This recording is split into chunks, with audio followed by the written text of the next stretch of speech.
Good morning, Raptor Freaks. Lexiot's here, and it is Saturday, and we're doing a reaction to this game last night against the Celtics. Raptors beating the Celtics by 2 in the last quarter in a game where they were losing for most of the game, which was crazy.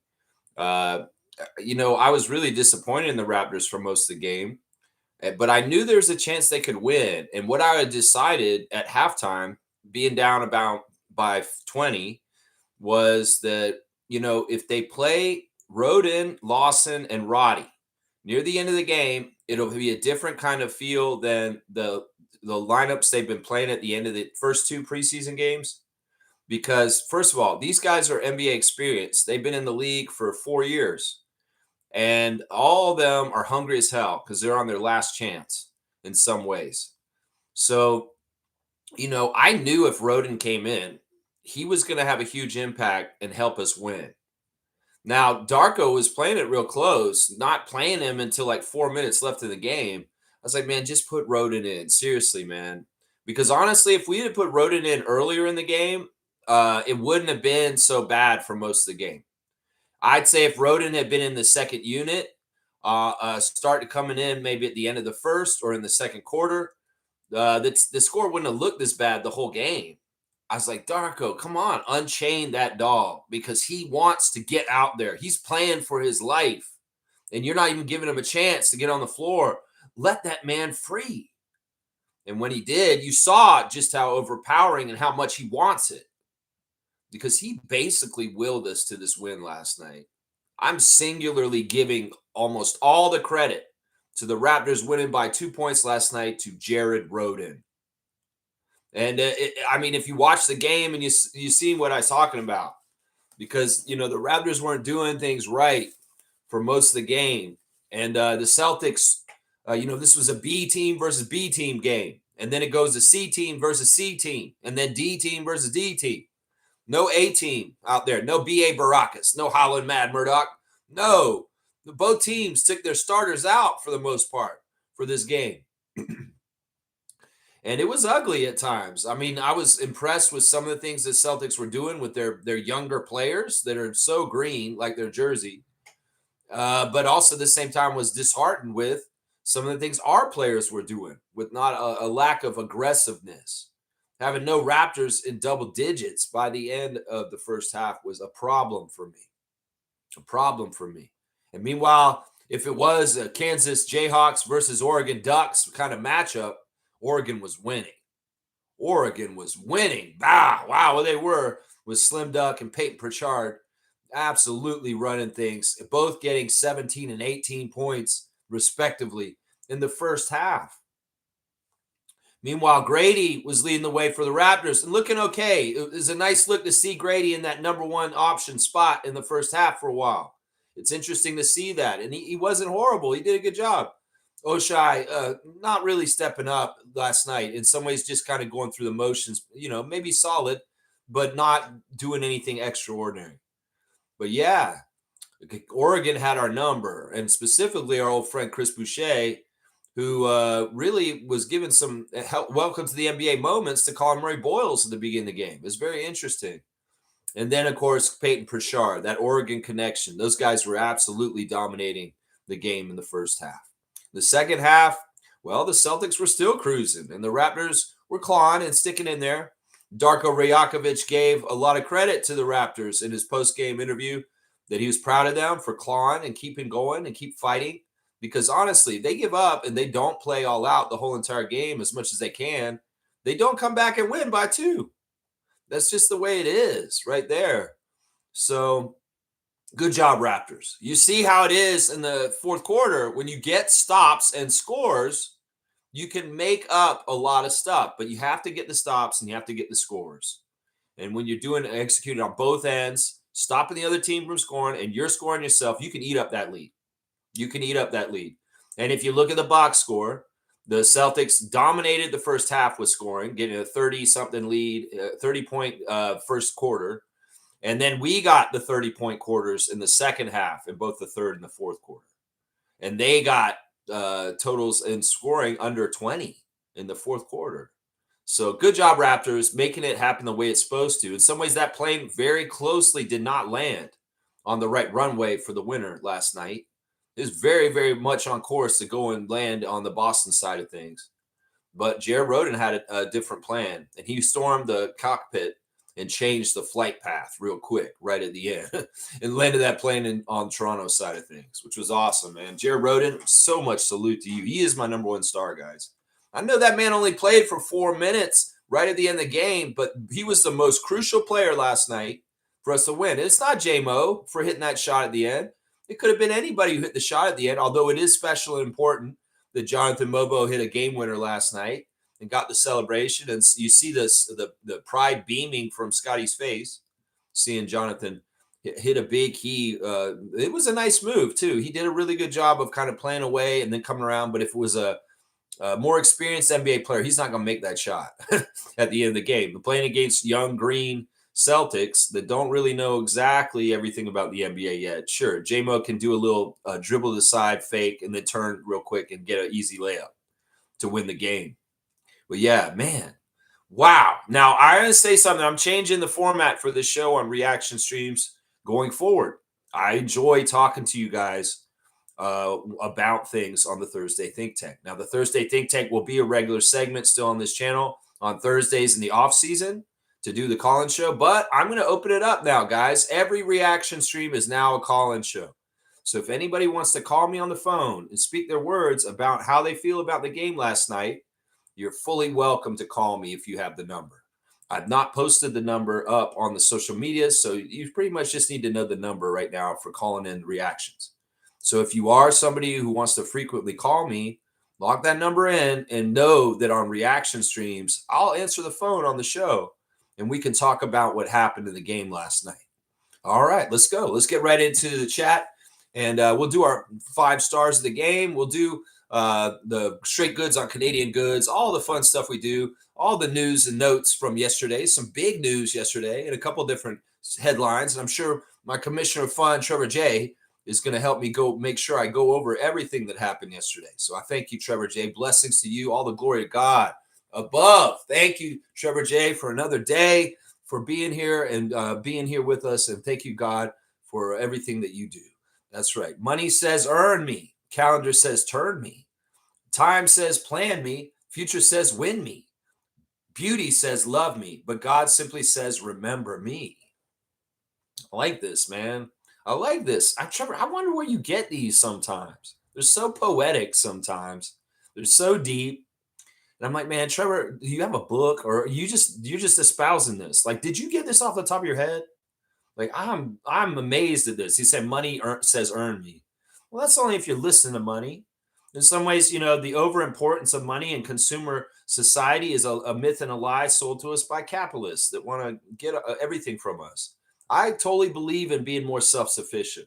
I think that being more self-sufficient for your own needs is much better. They've really gamed this society to be very much where we have to depend on so much shit to be happy, whether it's internet running, whether it's being able to have this luxury or that luxury. If that stuff all goes away and people that fully depend on that stuff they're going to have a really hard time. So I, in some ways, say, you know what, get on a homesteader tip, seriously. Because you may want to start canning and jamming and doing all kinds of stuff with your food. You may want to do things more self-preservatory for yourself and not so reliant on systems in society, because there's no guarantee about what those systems are going to be and how they're going to work going forward. And, I think that if we want to make more of a statement about the billionaire class and them robbing us blind at the top, you opt out of society and economics and spending money as much as possible. I've gone into a lifestyle of minimalist consumerism. I only buy what I very much need. It's not necessarily what I want. It's about what I need for my life to live. Extras and stuff like that, that's great. But listen, everybody out there that's depending on extras for joy in your life, I thought about the other day, they could, if the internet goes out, how does my life change then? Well, I won't be able to do my show, right? Well, I'll have to probably start doing things around the house more and not be so on the computer.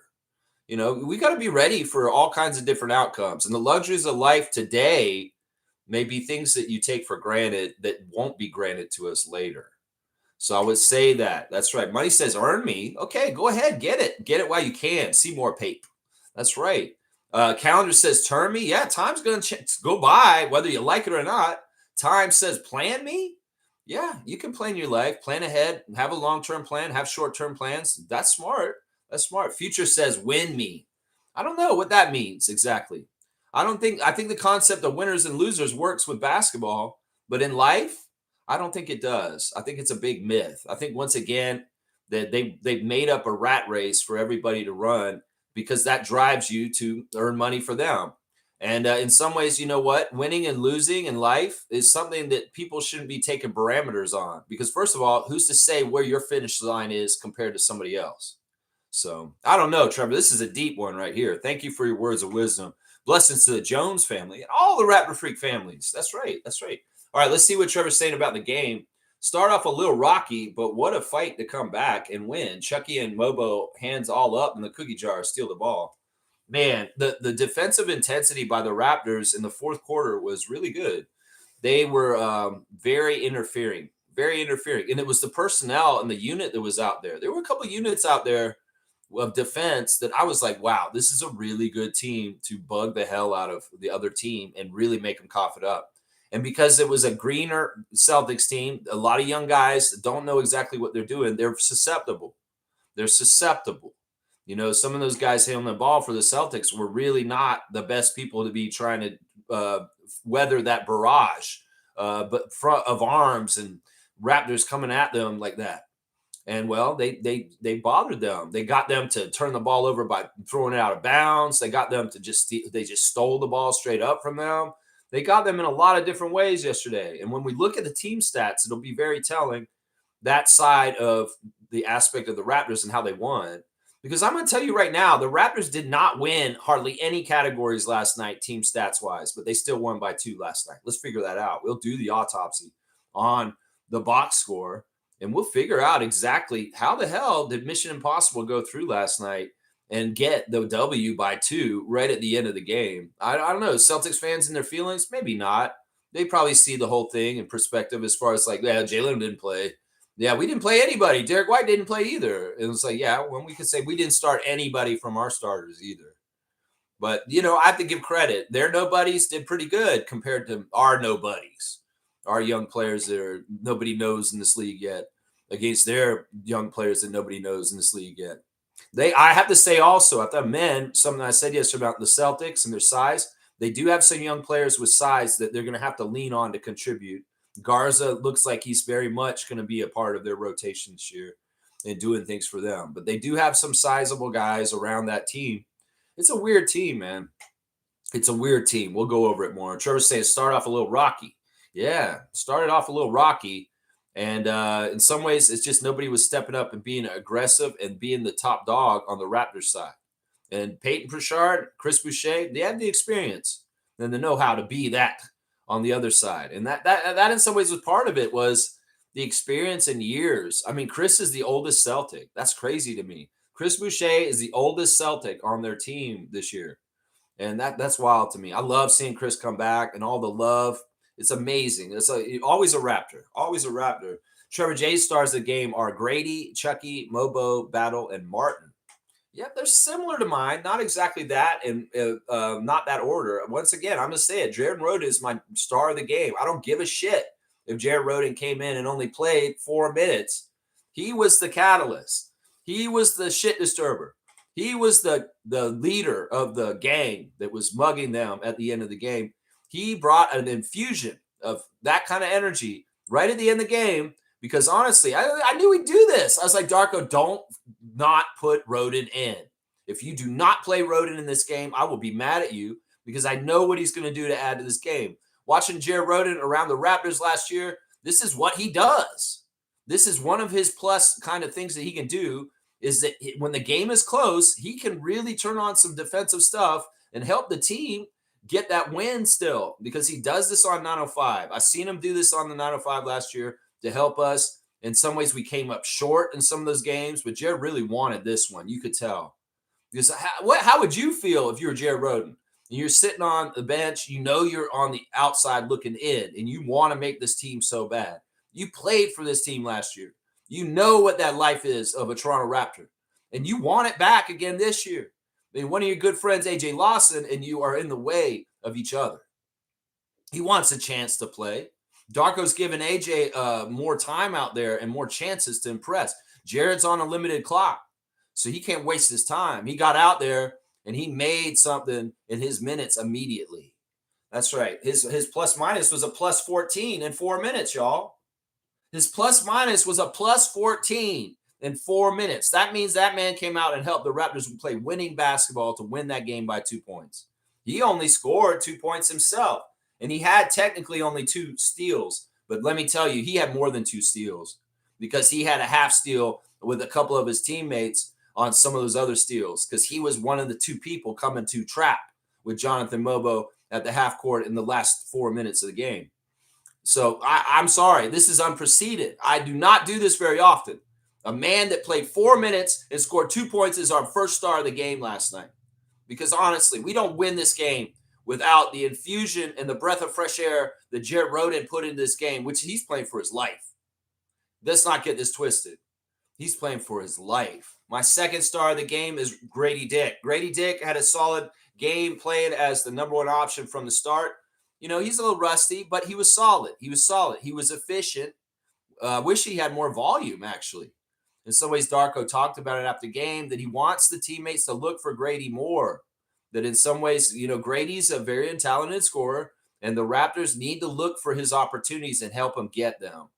I like that. Grady was 22 minutes, 3 of 6 from the field. Didn't take a lot of shots, really, at all.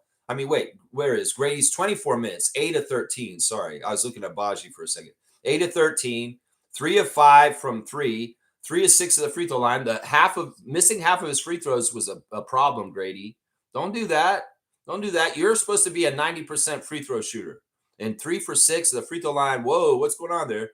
Grady had 4 offensive rebounds, which is fantastic. That's a side of his game that we'd love to see develop more and more. 6 altogether. Assist, a steal, a turnover. Minus 14, though, the inverse of Jared Rhoden. 22 points for Grady in 24 minutes. Pretty good points per minute, too. Grady, after the game in his press conference, gave all the credit to the other guys. He said, I didn't win this game, guys. It wasn't me that won this game. Those guys late in the game won the game for us, is what Grady said after the game. And that's why, in some ways, he's not the number 1 star of this game as the leading scorer of the Raptors last night. Because in some ways, Grady was playing losing basketball as the number 1 for us in the first half. And the winning basketball came very late, and it was really for only 4 minutes. Seriously. Yeah, my third star of the game is Chucky Hepburn, guys. Chucky is going to new levels already. Just 3 preseason games into his NBA career. Chucky Hepburn is really looking like a keeper. Chucky Hepburn is looking like a really useful player. And I like Chucky. Oh, I do. I really like Chucky. Chucky was out there for 27 minutes last night. Nice long burn for him. 4 of 11 from the field, 3 of 6 from 3, 2 of 3 at the free throw line, 3 rebounds, 8 assists, 4 steals, 2 turnovers, 8 is 2, 4 to 1 assist to turnover ratio. All right. Plus 3. So he played a good chunks of the game in the first and the second and ended up with a plus minus. 13 points for Chucky. Once again, this is a defensive skew. Why I want to put Chucky at the 3rd star is because the man was the ringleader. He was a leader of getting after it. And man, he's so knowledgeable on defense. You see why he's an Atlantic Coast Conference Defensive Player of the Year at Louisville last year. Because he's really smart with playing on the ball and away from the ball as far as cultivating steals and passing lanes and just annoying the hell out of ball handlers on the other side. I mean, I love having so many of these kind of guys between Shed and him and other guys like Abaji. And it's just nice to have. Chucky, in his interview after the game, talked a lot about playing with Shed and Elijah Martin. And talking about how, you know, when he was in college at Louisville, his coach used to tell him, you need to play like Jamal Shed in Houston. This is way before the Raptors or anything. And now Chucky gets to actually play with Jamal Shed. and learn from him. And he has a lot of respect for Shed, and he does really steal things from the Steel's ideas that he has. I'll bet you Chucky could teach some things to Shed back the other way too, because there's a lot of knowledge about how to steal the ball on the Raptors team right now. A lot of different people know how to steal the ball. But yeah, Hepburn is really, really grateful to play for the Raptors, a great organization, and with such great players around him. He's thriving, and he loves it. He loves it. So keep going, Chucky. And seriously, you will have a longer career in this NBA if your three-point shot gets more and more consistent. And the other thing I would say about Chucky Hepburn is he's a legitimate point guard. And I like that. I like that. He's a very defined, real point guard. My fourth star of the game is Jamison Battle. Jamison Battle came out, and he was hitting his three pretty good last night. He was 21 minutes, 4 of 8, all three-point shots, 50% from the three-point line, 12 points for Jamison. I love those threes. I love those threes. Thank you, Jamison, for waking up and having a good shooting game. It's a really luxury when we have Battle and Dick hitting their shots and being efficient, because we know we're in good shape, probably going to win. 1 rebound, 2 assists, and a turnover. A minus 16 for Jamison, though. That's the thing. These guys were out there shooting, but in some ways the Celtics were running roughshod on them the other way too. And these scoring droughts in the end of the first and the second quarter are appalling. Some of that is Joe Mazzulla is concentrating on telling his team to really make the defense intense at the end of quarters. Well, the Raptors didn't respond to that challenge and score well enough in the end of the first half quarters. That was bad. That was bad. We don't want Matt Devlin saying the Raptors have not scored in the last 4 minutes. We don't want that shit in his call. So even without Brandon Ingram out there, we're going to need somebody to step up and get a steady basket when things are going a little dry like the desert out there. And we can't let a Celtics B or C team hold us back from scoring. No, that's not a good look, Raptors. Figure out your offense, because sometimes you look disorganized, and it also looked like nobody wanted to take the lead. The baton was there. The stars were not playing. And anybody on that second team, whether it's Grady, Jacoby, Oshai, they can take that baton and run with it and put up a big scoring night and impress Darko. But nobody did that. Nobody did that exactly. Grady did pretty good.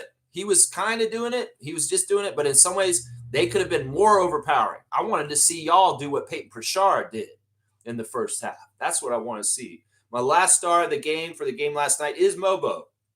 I have to give Mobo credit for coming in and making that last basket and getting the game-winning shot last night. That's a rite of passage. Too bad it's a preseason game. It don't matter, but that highlight will always be there, and the memory will be there too. Now, Jonathan didn't start. I have speculation that Sandro Mamu started in the place of Jonathan Mobo last night, partly because of missed defensive assignments by Mobo in the game against the Kings. And, in some ways, that's how it goes. You know, Darko is being cutthroat with his rotation, his minutes, and his decisions with so much talent on this team this year. You make little mistakes, you might get a bump from the starting lineup the next game, or your minutes cut or something like that. You may go into a different place in the pecking order of the rotation. But Jonathan, does he hold his head down? No. Jonathan's a good, positive team player who is a fantastic player to be on the Raptors. Honestly, I don't just say this because he's Scotty's friend. I'm saying this, if I'm looking at him blindly without the Scott factor at this point. Does Jonathan contribute to this team and help our team? Yes. Does Jonathan a useful, versatile player? Yes. Does Jonathan a good teammate who doesn't cause waves, who is always supportive and just awesome no matter what is asked of him? Yes. And this is the thing. When you have that attitude, you live your life that way, just like Jared Rhoden, just like Jonathan Mobo, good things happen. Because when you get that opportunity, you take that golden ticket and run with it. And you get that win, Jonathan Mobo. Good job, man. Only 19 minutes for Jonathan, 4 of 7 from the field, 4 offensive rebounds. Another guy who's hitting the boards like Grady, 5 altogether, 3 assists too, a steal. He did have 5 turnovers, though. Jonathan was a little sloppy, especially in the first half. And then 8 points for Jonathan, including the 2 points right at the end to seal the deal and get the victory. I don't know if the Celtics were game planning for that play on the last play where we scored. It could very well be they were trying to go look for a more identified scorer like A.J. Lawson or somebody like that to guard up. But, man, they snuck it into the inside. So give some credit to the playmaking ability and call of our coaching staff and our players, because I don't think they were going to call that. I think that at most points, Jonathan Mobo is not the guy that people are going to think is going to take the game-winning shot.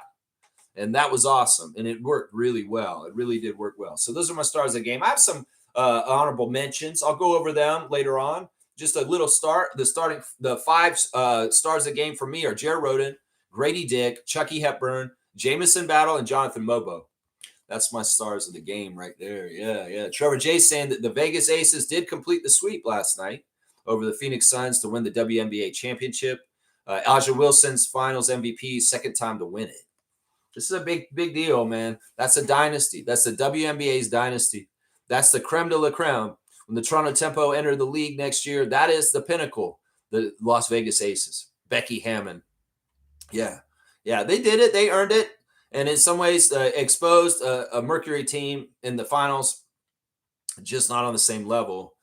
And in some ways also, showed that maybe that bad girls style of basketball, it doesn't have legs to get you all the way there. But fantastic. Congratulations to Las Vegas Aces. Congratulations to WNBA for another fantastic season. Actually, the best season ever, honestly. And it's only getting better. And, well, it was telling that when Kathy came out to bring the championship trophy, she got booed the hell out. Seriously. Read the room, WNBA. And I feel like y'all are growing up so fast. You're outgrowing your commissioner. And in some ways, they need to make a leadership change. I don't care, Adam Silver, if that's your lady, if she's the one that you trust and you have a really good working rapport with her. I think that you need to allow someone who has more ambitions for the WNBA to be in her position, and you're holding that league back. In the past, y'all may have artificially held the WNBA back in certain ways with promotion and different things. You could have done better for it. But this is the thing. Caitlin Clark is here. The WNBA is now a very popular thing that's growing. The Toronto Tempo are coming. This is a whole different era. And having somebody who's in leadership for the WNBA for the period that they were was good. But this league is outgrowing the commissioner. And y'all need to change to make the change. Seriously, I can see that. Yeah. Trevor J. saying Mobo using his left hand with that soft touch under the basket to win the game. He came a long way. I really do look at where we were with Jonathan last year as a rookie, not even playing the NBA in preseason. One of the things that I had a problem with Mobo in the beginning was he was sheepish around the basket in the lane. Jonathan would not go up strong. He would try and lay it up, or he'd be kind of half-ass. And it's like, that shit don't work in the NBA. Bro, you can do that in San Francisco, but you can't do that here like that. Bro, you got to go up strong like you really want it. And that means dunking it with two hands or making sure that ball goes in no matter what. Because you know from your experience your first year as a rookie that they're going to come physically to try and slow you down, grab you, hold you, bump you, get in your way. And you got to go really like you want it aggressively. And he's done that. He started showing that halfway through the season last year. It turned on. And he started showing that, yeah, I have to be fully all out to make sure I make these shots. And he showed that last night. And that's part of the reason why he made that last shot is because it really is a kind of thing. It's like, look, man, you're going to be near the basket. You better get fouled or make that shot. That's what it is right there. Trevor J. saying no soup for James Dolan and the New York Knicks. That's right. This is a huge story. Yesterday, the lawsuit that the Knicks had on the Raptors was closed. That's right. Y'all didn't maybe hear about this at all, some of y'all, because it's not really being broadcast too much. It is on the ESPN front page. And I'll read it right now, word for word for you guys. What happened yesterday is the Knicks and the Raptors have agreed to voluntarily dismiss a 2023 lawsuit that the Knicks put on the Toronto Raptors for Azatown. This is the important thing. I want to read this right here. This is the interesting thing. Now, James Dolan's probably pissed, man. This is a huge L for him. He tried to do something goofy. He tried to be litigious and sue the Raptors. And Adam Silver wasn't about NBA team suing another NBA team. It's a black eye. It's a publicity black eye. And he does not like this. In some ways, James Dolan is defying the commissioner of the NBA. And Larry Tannenbaum knows this. The Raptors all along were just saying, this is frivolous. This is stupid. Let's just make it go away. And because it's like dumb. This is so dumb. Well, Adam Silver finagled it and they went overtime. And well, now it's been all dismissed. And they made James Dolan voluntarily dismiss this case. Yeah, you got to do this, James. I'm sorry. No more of this bullshit. And I'm sure he's all in his feelings and pissed off, just like Yankees fans are this week. New York, another L for y'all this week. James Dolan's frivolous lawsuit is voluntarily dismissed. And the case was voluntarily dismissed with prejudice, meaning that it is dismissed permanently, that James Dolan can't circle back and try and put this shit on the Raptors again. The judge adjudicated, or Adam Silver adjudicated, that this was dismissed with prejudice, which means that was a frivolous lawsuit. You're a motherfucker. Don't ever step to us like that again. That's what's that. So, yeah, another win for the Raptors. We won twice yesterday. We beat the Celtics and we beat the Knicks. That's not common, where the Raptors get 2 W's on the same day against 2 Atlantic Division foes. And that's what happened. That's exactly what happened yesterday. James Dolan, there's your L. Hold it and be in your feelings. No soup for you. That's right, soup Nazi. No soup for you, James Dolan. That's right. That's right, Trevor J. That's right. That's right. That's right. No soup for you, motherfucker. That's right. I love that shit. I love that shit so much, man. James is here. Good to see Raptor Freak James, a rising star in the Raptor Freak family. This man is the question machine. I'm going to start calling you the question machine. I love it, man. The questions from James. He is like, you know what you're doing, James? You're giving me the questions that are going to make me look good because you're giving me such good, meaty questions. Just very, very good questions. I love it. Here, this is what he's saying here. Lex, does Chucky make the team? 3rd string point guard. I think he's definitely the 3rd string point guard right now, for sure. I think if we're looking at our depth chart, it's IQ, Jamal Shed, Chucky Hepburn. And I am perfectly okay with this. I think that we're going to have a very interesting season on 905 this year. I think that Chucky is a solid point guard that is a two-way point guard, that he can do things on both ends, and that he may have a whole scoring side that we see down there as one of the main options for Andrew Jones in the Raptors 905 in Mississauga. Now, Chucky's a two-way. He's going to get to split his time between the Raptors and the 905. He'll definitely be on both. And listen, the way he's playing in Summer League and right now, he's useful to Darko just like Colin. That's the thing. This man has carved out something already that's like Darko's like, that's attractive. Yeah, we want to play Chucky more on the Raptors sometimes. Andrew, I know you like Chucky, but we want Chucky with the Raptors on this road trip when we go out west because he's good like that. That may be shit that happens this season, James, is that Chucky Hepburn may not get totally relegated to the 905. Of course, he has a limited number of Raptors games that he can play as a two-way. So we'll see how they manage that between the two leagues. But it is very important that Chucky plays a meaty part of his season this year on 905. And it really is what you just said. It's this point guard. He's a point guard. And I want to see him as the main guy running a system as the leader of the 905 this year.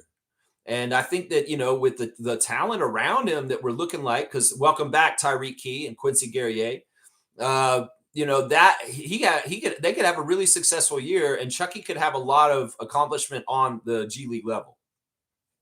But either way, let's not get ahead of ourselves. He's still an undrafted player, and the NBA game, well, this is still preseason, and this is against the Celtics B team or C team even.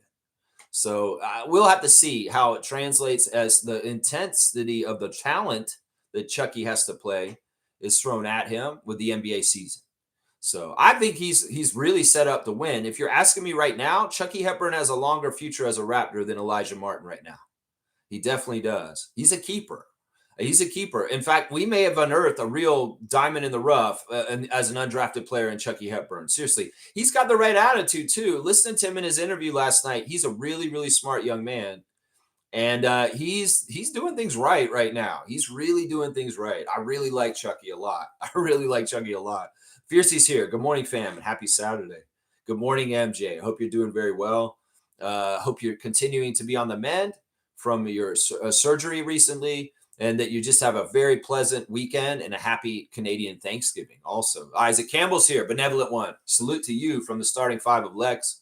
Good morning to you, sir. A joy to talk to you during the game on our Discord server. Once again, guys, if the game is on, I'll be around Discord this year and in there, and you can talk to me in the voice chat during the game if you want to hear Raptor Freak commentary during the game. I was giving it for Isaac, solely him. He couldn't watch the game.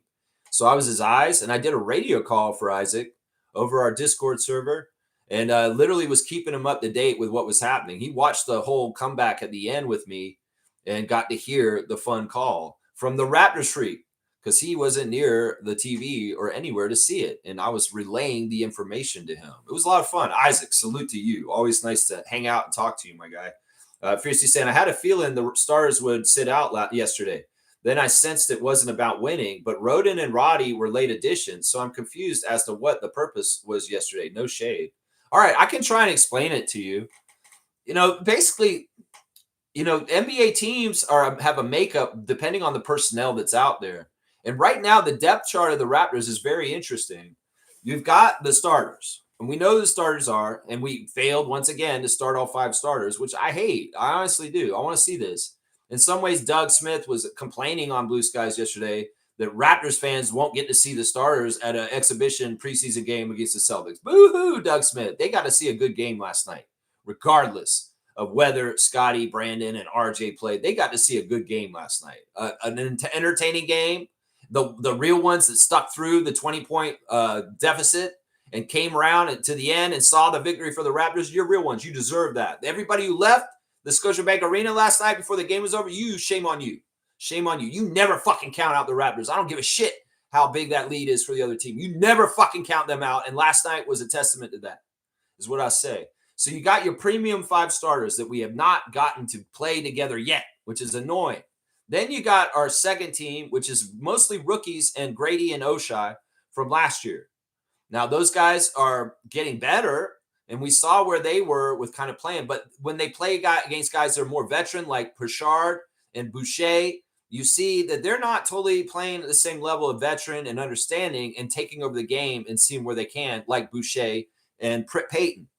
And that's what happens in the beginning of the first half. Grady's great. Grady's scoring. Oshai's doing solid things on defense. Jamal Shedd's doing what he does. But still, nobody's a needle pusher to put the game in the control of the Raptors. There's more control from the Oregon Ducks.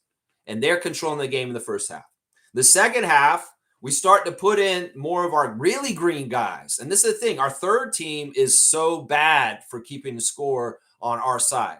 We've seen it in the first 3 preseason games, that at the end of the game against Denver, we did not have the will to win because we didn't have a personnel out there that knew how to do it.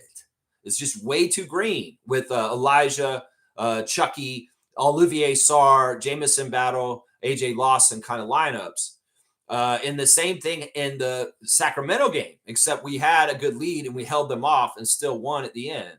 Well, this one was weird. Now, the thing is, our fourth team actually knows how to win better than our third team.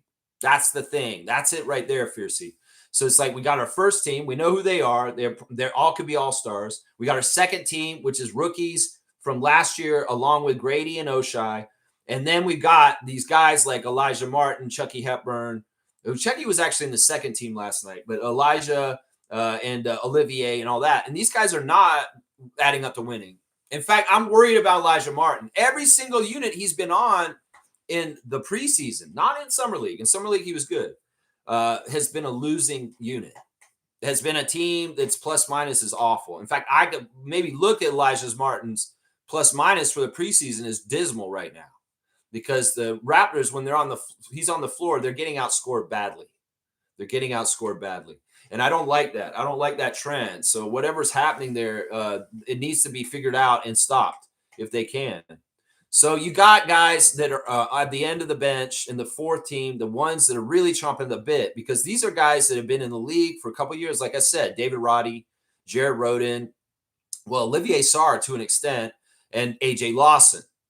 And they are on non-guarantee. They are trying their ass off to play and win and get on the team. And Jared Roden has to make a good impression.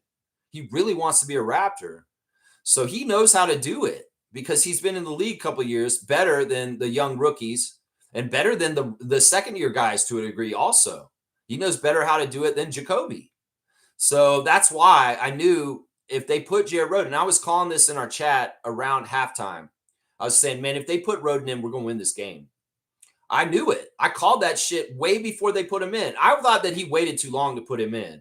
I would have liked Jared Roden to be in the second lineup last night and started showing up in the game somewhere around the end of the first or in the second quarter. I think that the game would have been closer for most of it. But maybe in some ways, the method of madness, Darko said, let's see how much you can have an impact on the game, Jared. I'm going to put you in for the last 4 minutes. Can you help us win, even though we're down by double digits? And well, he did. And he did help us win. And he did have a huge impact in the stopping of the Celtics and the scoring for the Raptors. It was fantastic, man. So it's really that, Fiercely. It's like we have different tiers of teams right now. And the third team, the team that's around Elijah, is not good. It's a losing team. And then after that, you got Roden, who's so fucking hungry. He'll run through a wall for the Raptors right now. And that's what he did last night. He basically ran through a green wall and said, hello, I'm trying to make this team. Look at me and pay attention to me because I'm trying to make this team. And look at how I have an effect on winning, specifically me. And he does. He does.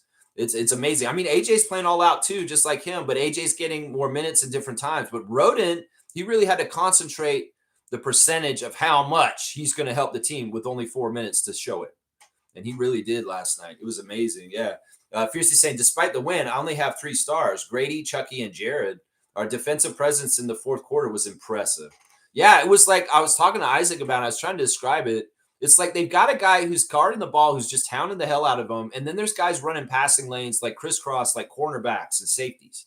And if the person that's getting hounded, let's say Chucky and Jonathan, Chucky and Jonathan are trapping at half court, and the guy's trying to get it past him, and they're worried about the 8-second rule even, they may force a pass forward, and there's Jared Roden acting like a free safety, running in and intercepting the ball coming across court. And they were doing a crisscross kind of pattern with kind of going across to get those steals at the end of the game. Is super effective. Now, against a top-tier NBA talented team that knows how to dribble against that kind of stuff and pressure, it may not work as well. But against a young green Celtics team, yeah, it'll work. It'll work. And it worked really well. It worked really, really, really well. Now, this is the thing. We're in trouble now because Jared Roden is going to be, if we don't keep him, in some ways it's a problem because he's going to be very good. In fact, the Celtics saw him last night. I'm going to say this right now, Raptors, we may be in trouble. We need to maybe try and figure out room for Jared Roden and keep him on this team because he may be a danger on other teams. Seriously, he's showing a certain power right now, man. I don't necessarily want to let Jared go. I mean, seriously, I'm not high on Martin at all. I know he's a draft pick. I know that he is a two-way on our team, but man, if we could switch things out, I know he's guaranteed also. So it's not really a whole lot we can do about this. I mean, if I had my druthers, we'd switch that two-way back to Jared Roden and go forward with him and AJ this year, and we'd cut loose Elijah Martin. Because in some ways, I don't see Elijah Martin as a useful NBA player in the long run. I really don't. I mean, it's impressive, his talent and his physique and his strength and his hops. But in some ways, these aren't traits that lead to winning in the NBA. These are exhibition traits. These are Scoot Henderson traits. These are fucking traits that may look good, like he should be in the dunk contest, and you can win the dunk contest like Mac McClung. But I don't know if this is actually traits that actually help a basketball team win. Oh, it looks real good when you get up there and you throw it down.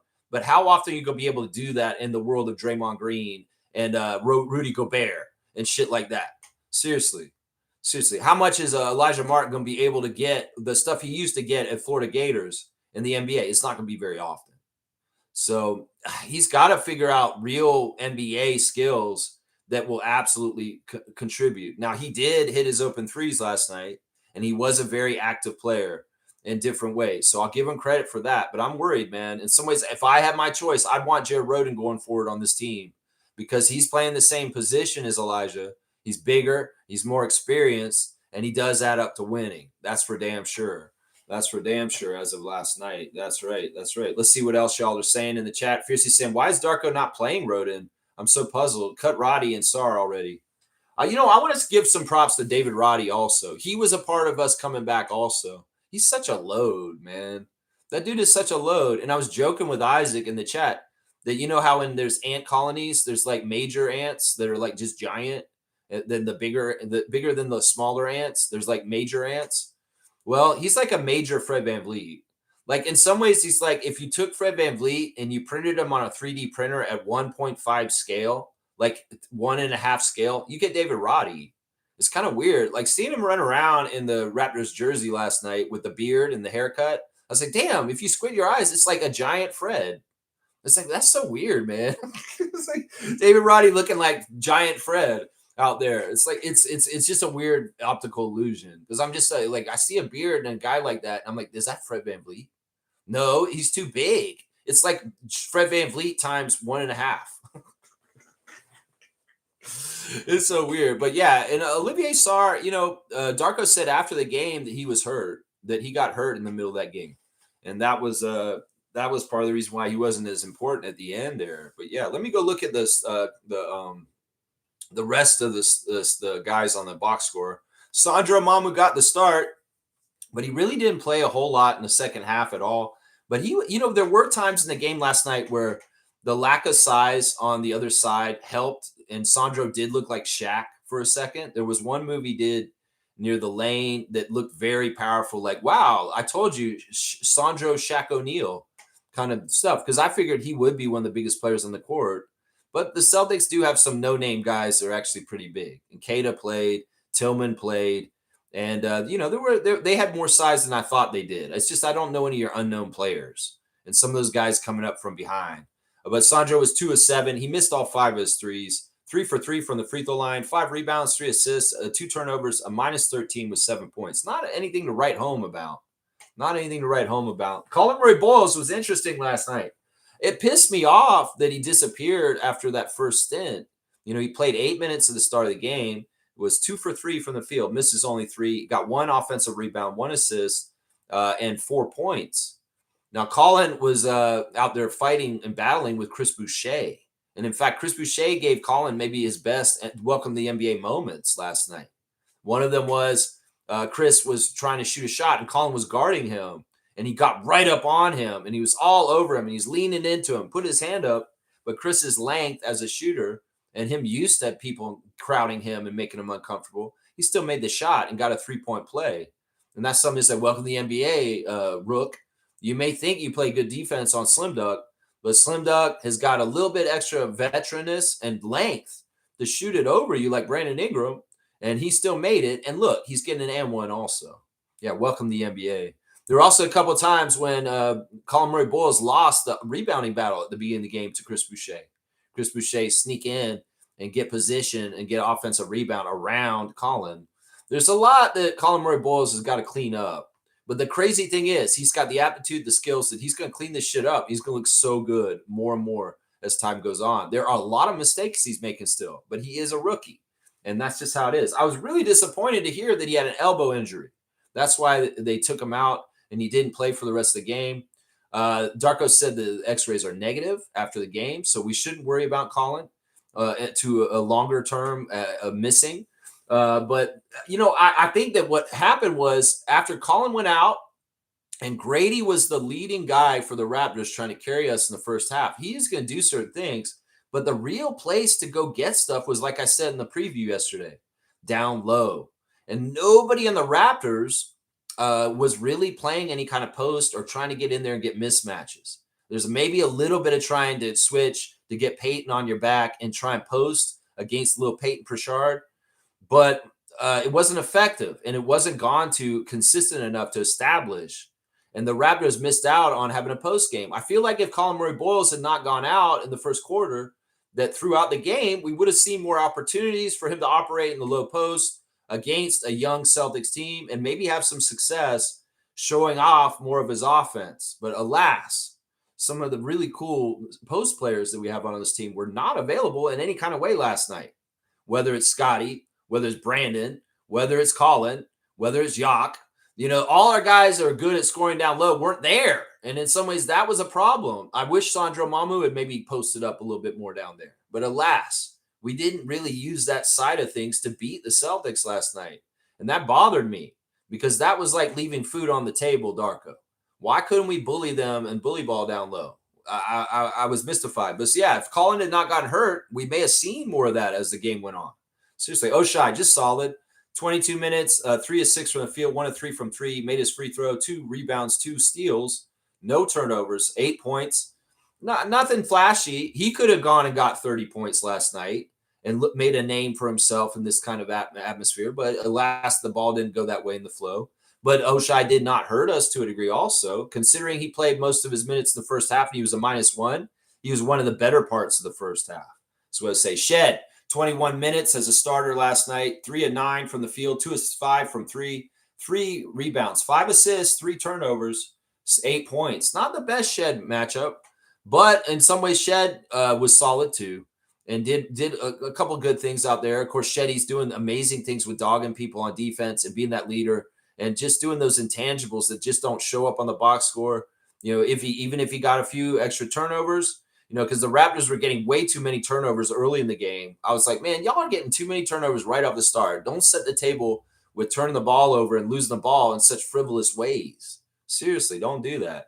Don't do that. Olivier Sarr, 8 minutes in the second half, 1 of 2, 2 of 2 at the free throw line, 1 rebound, 1 assist, 2 turnovers, 4 points. Yeah, whatever. I'm with Fiercey. Just cut the guy. Although Darko did say we're excited to have him on our team in the press conference. Don't misread what he's saying. He's just they're excited to have him around. Doesn't mean he's gonna make the team, guys. Doesn't mean he's gonna make the team. David Roddy, 9 minutes, 2 of 4, 1 of 3 from 3. That was nice to see him hit that 1-3. 1 rebound, 1 steal, and 5 points. A plus 13 in the 9 minutes. Just like Rodin, similar kind of thing. Not many minutes, just coming in right at the end of the game and Kamikaze getting into that and going and getting the win. And in some ways, Roddy would have been the person I would have maybe called the number 4 at the end of the game instead of Mobo, because Roddy had more experience. And in some ways, he's hungry, just like Rodin, to show off and be something to try and make this team. And Roddy, in some ways, also had a very good built-in mismatch with this huge, massive body. And like he could have just bowled his way to the basket, kind of like Mobo did, and made the basket for us himself. I would have called Roddy, actually, at the end of the game if I was Darko, because in some ways, like I said, he has more experience, and also he's just got a very interesting size, and that's what it is right there. Yeah, let's see. AJ Lawson, 14 minutes, 1 of 4, 2 of 2 at the free throw line, 1 rebound, no real stats, but a plus 12 still, and 4 points. He's a part of that group also at the end that really frenetically did this, and he's unsung in this too. In some ways, Lawson and Rodin are a great tag team of stealing the ball and harassing people. They did this last year in Mississauga a lot. And well, they're a good tag team on this. That's why I don't want to lose either one of them, because they may be duplicitous in some ways and similar to some people, and we can't have both of them on the team. But in some ways, it'd be a real luxury to have both of them if we could. But I don't know if it's going to happen. But Lawson was a part of that for sure at the end to help them win. Jacoby Walter maybe had the worst game at all the Raptors last night. Really tough game for Jacoby. He just kind of fell out of the shuffle. 22 minutes, 0 of 8, missed all of his shots, missed all 4 of his threes, 1 of 2, 2 rebounds, 5 assists, 1 point with 1 turnover. Jacoby is flat-footing shooting. He's not getting any elevation in his shot right now. Jacoby, why are you so chained to the ground right now? Why aren't you jumping when you shoot? Are you hurt on the down low? Are you trying to do some sort of I'm going to stay on the ground to shoot everything and try and go shoot around very tall people that are leaping while I'm staying on the ground? Either way, Jacoby, it's not working. In some ways, this is something DeMar DeRozan may have did when he was younger, when he was trying to figure it out as an NBA offensive player. Either way, you've got to elevate. You've got to jump when you're trying to shoot. You got to stop trying to just shoot from standing on the ground, my guy. Get some elevation, seriously. That's what you're doing. You're in the NBA. Elijah Martin, 20 minutes, 3 of 5. Not bad. 2 of 4 from 3. 1 of 2 from the free throw line. 2 rebounds. 1 a steal. 0 turnovers. A plus 2 with 9 points. He was a part of the end, too, in some ways, in helping the chaos and the frenetic all out to try and stop the Celtics and get scores at the other end. So good job, Raptors. 2-point win. It's always nice to beat the Celtics. It's always nice to beat the Celtics. That's right. Kaz is here. Good morning, everyone. Chucky. Yeah. Chucky. Yeah, I just like Chucky, man. There's aspects to his game that are very useful, whether it's a solid point guard that runs the team and looks around. He's got some very good defensive chops, really smart ball stealer, and he is making threes too, which is really, really good. He's a useful player, very useful. Trevor's saying Darko's interview looked like he's very high on Sarr. Yeah, he said some nice things about Sarr, and he may be trying to build his confidence, but I just don't see it. If Olivier Sarr plays for the 905, that'd be great. And that may be likely. Maybe in some ways, that's why he said, I'm happy to have him on our team, because Darko sees the 905 as just an extension of the Raptors. He's very much said that he doesn't want to use words like going down to the G League, that it's all the same level and it's professional. And that Olivier Sarr may be in the fold with Andrew Jones in Mississauga. And that's what he means when he says, I'm looking forward to having him on our team. And it could very well be. He's not on a two-way. He's just going to be over there, but in the stash, just in case. Just in case if Olivier goes crazy on 905 and he does show some stuff, maybe there is a path for him to get on the main roster in the Raptors for a 10-day or something like that in the middle of the season, later on in the season, something like that. We could see that. That's right. Isaac's saying, shout out to our champ, Chris Boucher. Please come back and play for Team Canada soon. Chris, in some ways, he had a Players Tribune come out yesterday, and it's very powerful. It's a must read for all Raptors fans. If you've not read Chris Boucher's letter that he wrote for the Players Tribune yesterday, go do it today, please. Sometimes I say this is a must read or a must watch, and this is what this is. Chris's letter is very detailed about his struggles throughout his life. He really went over very explicitly the whole way he used to sleep on the bus and what he had to do that, and it's insane. And when you think about the hopelessness and the level of where he was in certain ways, the fact that he kept the faith and an idea of like it's all going to work out is a testament to the character and his personality. And I'm telling you right now, that is so crazy. Now, in his letter, he doesn't really, it's weird because he really does identify as a St. Lucian. And he talks about being born in St. Lucia and living there for the first 4 years of his life, living in the mountains, in the heat, and on island. And then all of a sudden uprooting suddenly and coming to Montreal and it being very cold. And, we can't get mad at Chris. He just moved from St. Lucia to Montreal, and that's a real weather shock. But, yeah, it's crazy. At the beginning, it was really nice when his parents were together, but then things fell apart, and his parents broke up and sold their house, and things went kind of to shit in Chris's teenage years. He's working at St. Hubert, washing dishes, and also he was riding the bus because he didn't get along with his dad's boyfriend. So, his mom's boyfriend. It was really bad. It's a really bad situation. It's crazy what he had to do to sleep on that bus. I want to give a blessing and a shout out and a salute to the bus drivers that allowed Chris to sleep on that bus every night without harassing him, without telling him, "No, get out of here, young blood. You can't be on the bus. Sorry, man. You're out." No, it's really humanistic.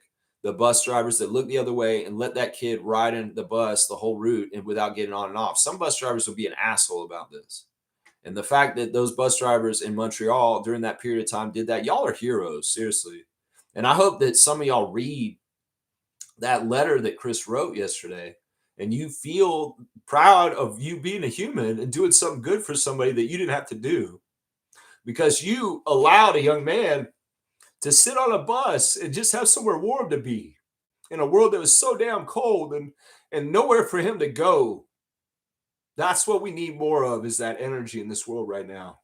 And God bless the bus drivers of Montreal that let Chris Boucher sleep on that bus when he was in a vulnerable place.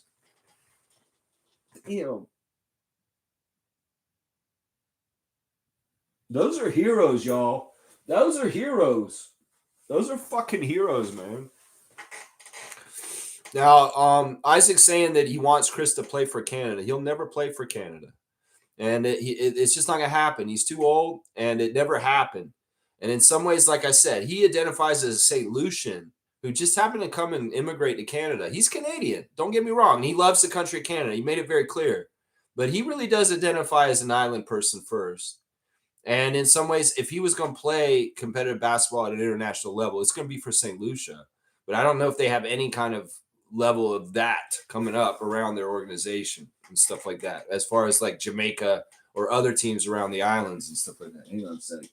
Man, I'm sorry I got emotional, man.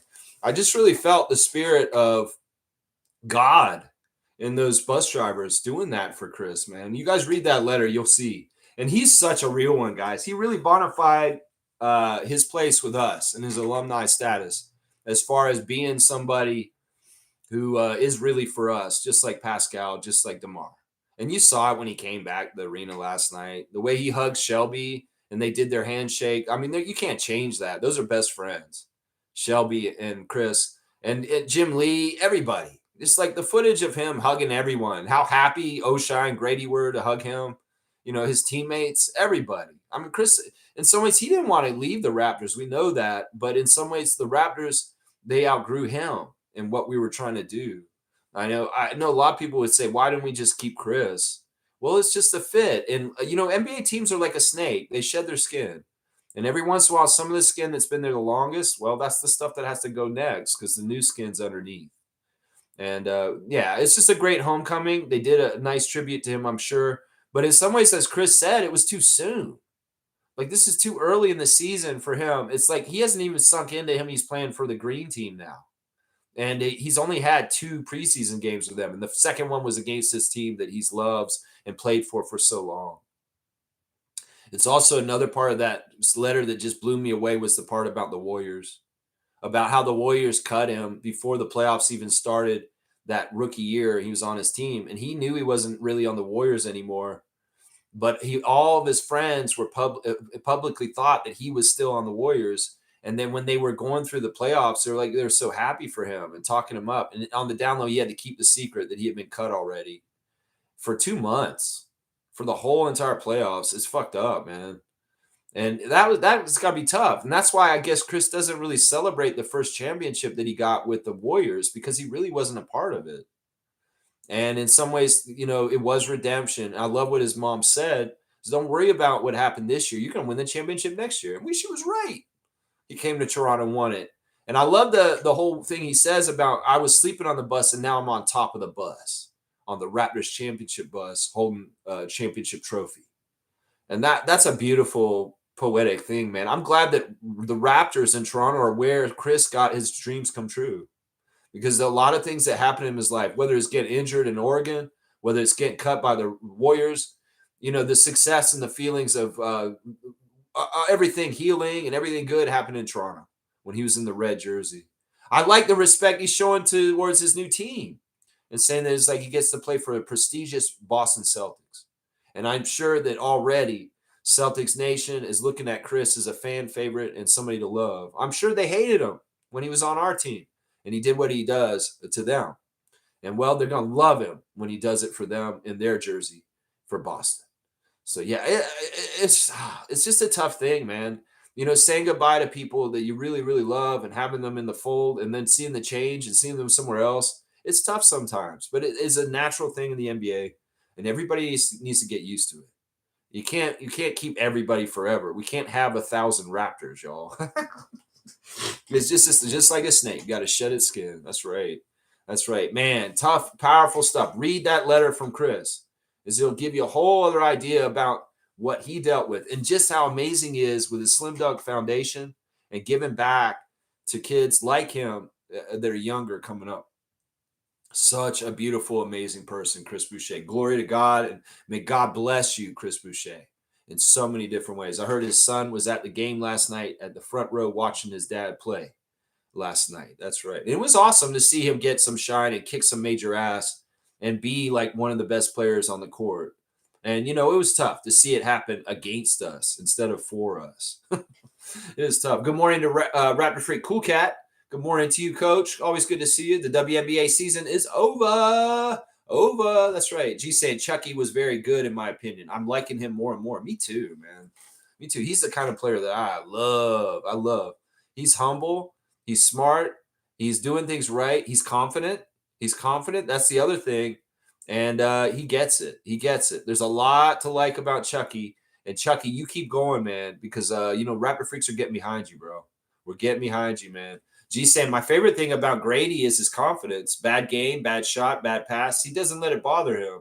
Bounce back. Walter looks like he lost some confidence. Hope that comes back roaring. Yeah, I wouldn't be worried about Walter.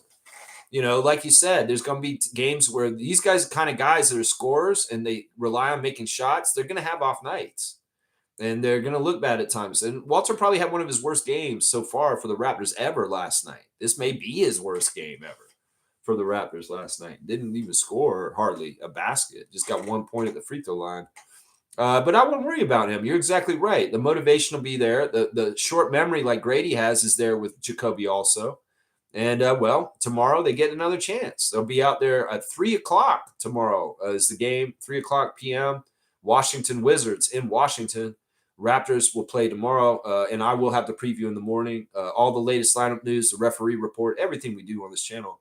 So, yeah, be ready for that. Darko said in the interview last night that there is a chance that some of the starters will be playing tomorrow. Specifically, he was asked about Scotty and Jakob. He said, yes, there is a chance they'll play Sunday. So that's a good thing. That's a good thing. We need to get these guys out there. I don't like seeing them sit. I understand why these guys sat last night, and it makes total sense. And Doug Smith can be like, why wouldn't they sit them when they're in Sacramento with the Raptors fans? No, because people over there want to see the Raptor stars, and they would get to see them but once a year other than preseason, right? But the Raptors fans will see the Raptors a lot over the season. And in some ways, it's a joy to see a deeper bench sometimes. If you're a regular Raptors fan, you're going all the time, getting to see the deep cuts of Elijah Martin and Chucky Hepburn and all this stuff right now is fun. I know, I get it. Some people come to see Scott. They're casuals. They only come to one game every once in a while. Oh, no, Scotty's not here. It's a preseason. Who gives a shit? Who gives a shit if Scotty's not here? And somebody's at preseason. And like Darko said, he wanted to get a bigger look at the guys trying to make the team and the younger players.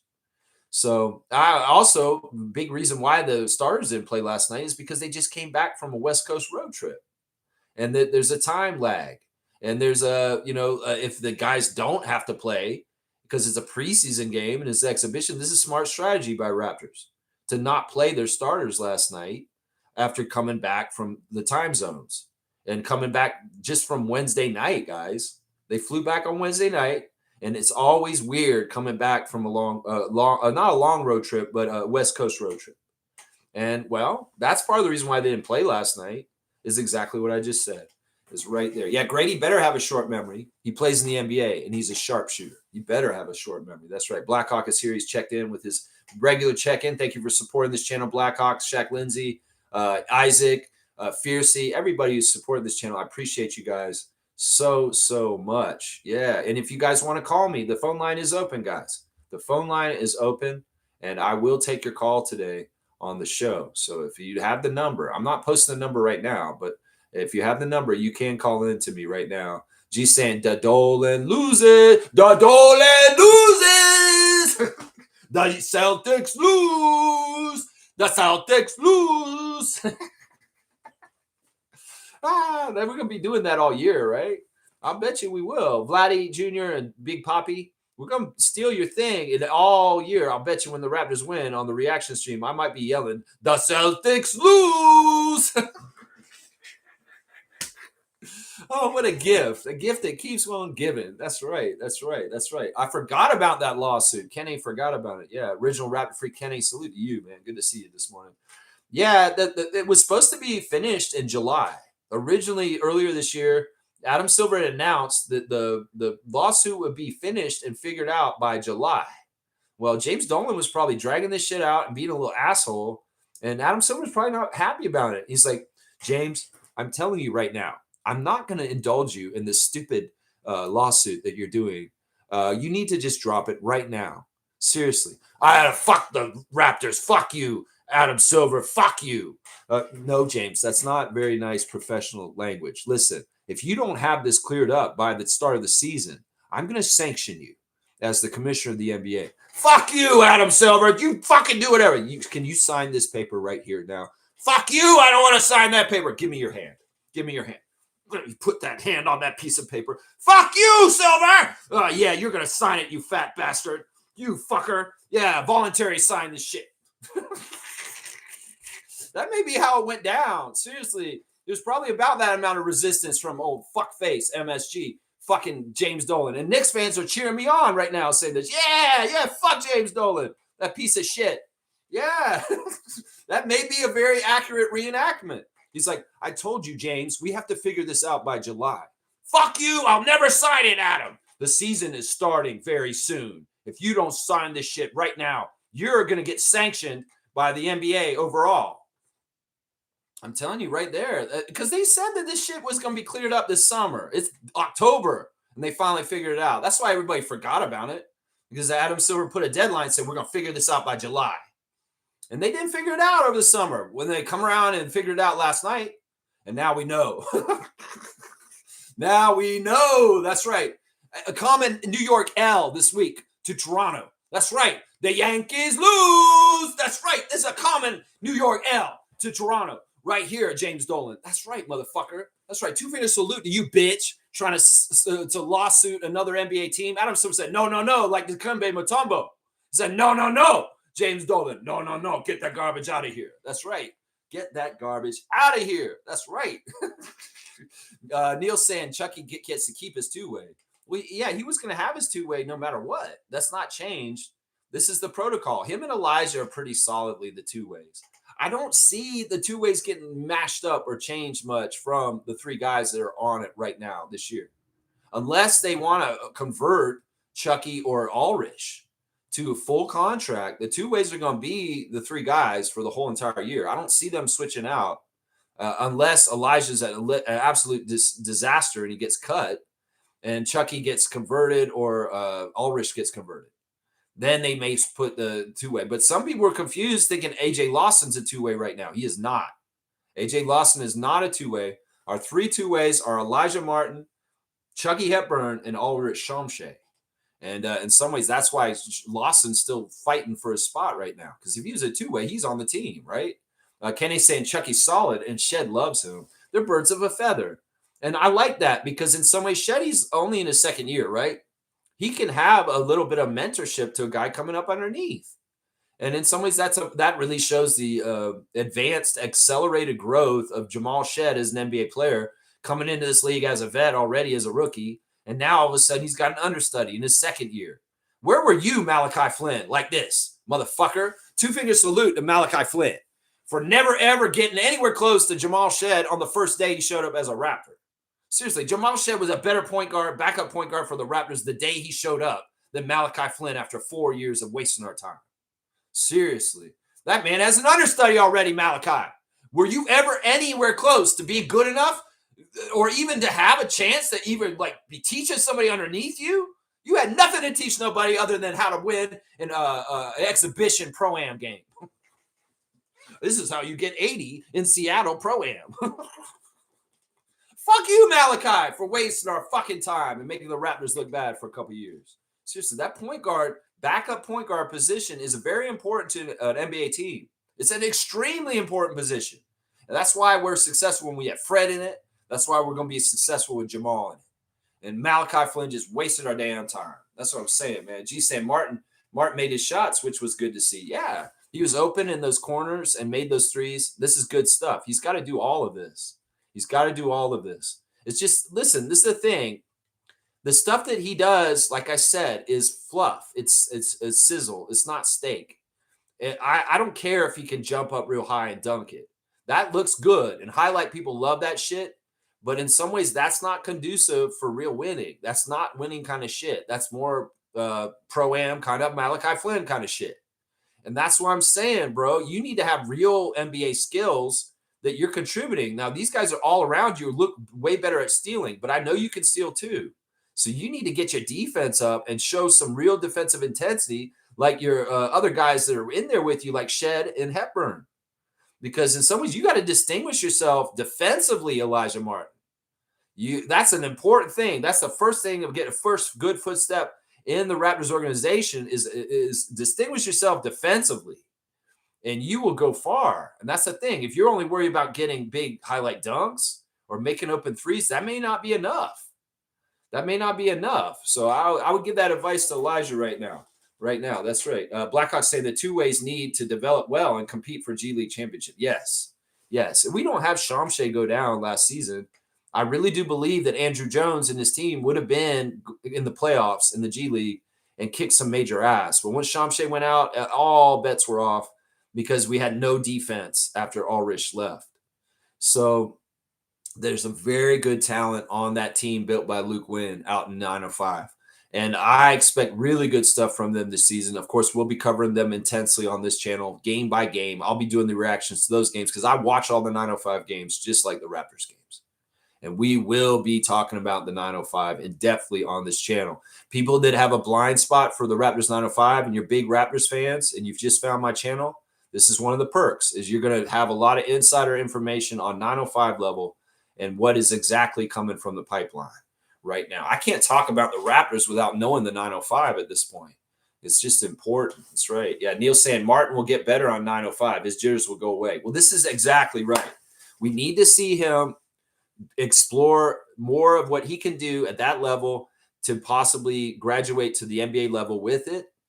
But once again, the G League level is a different level than the NBA level. And there are a lot of talented things. Hopefully, Elijah Mark can look like he doesn't belong in the G League, and that'll help him maybe.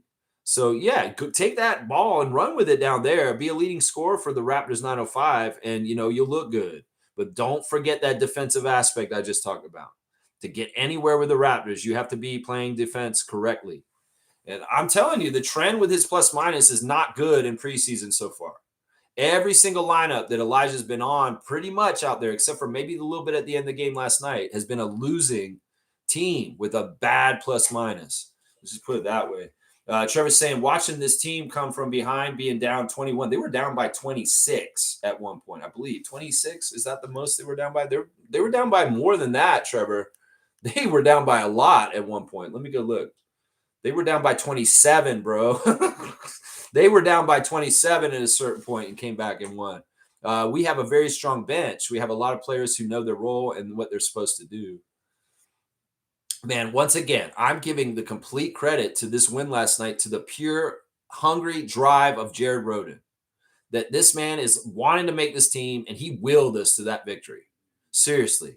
Him with a lot of help from his other guys because they were trapping too, but he brought that infusion of energy that brought the Raptors to a 2-point victory last night. Absolutely wrote it. Absolutely. We can say we got to deep this and deep that, but in some ways, some of these guys are not hitting their notes on the piano right. Let's just put it that way. Cool Cat saying, complete sweep, Aces. Aja Wilson, 1-of-1. That's right. Congratulations. A great accomplishment. Great to see Bam Adebayo there supporting his partner and being so loving and supportive towards her. And yeah, they deserved it, man. In some ways, I don't like that they won. I wish some other team had won the championship in the WNBA, but you have to respect greatness. And there is a dynastic greatness in the Las Vegas Aces. That's for sure. And it centers around Aja and also Becky Hammond. Kareem Thomas is here, our full-ass dunk champion. And yeah, you were funny on the chat for a little while there. You had a couple of cracks in our Discord chat last night. I wish you guys would come into the voice chat, though, and actually talk to me and Isaac. We were sitting in there talking.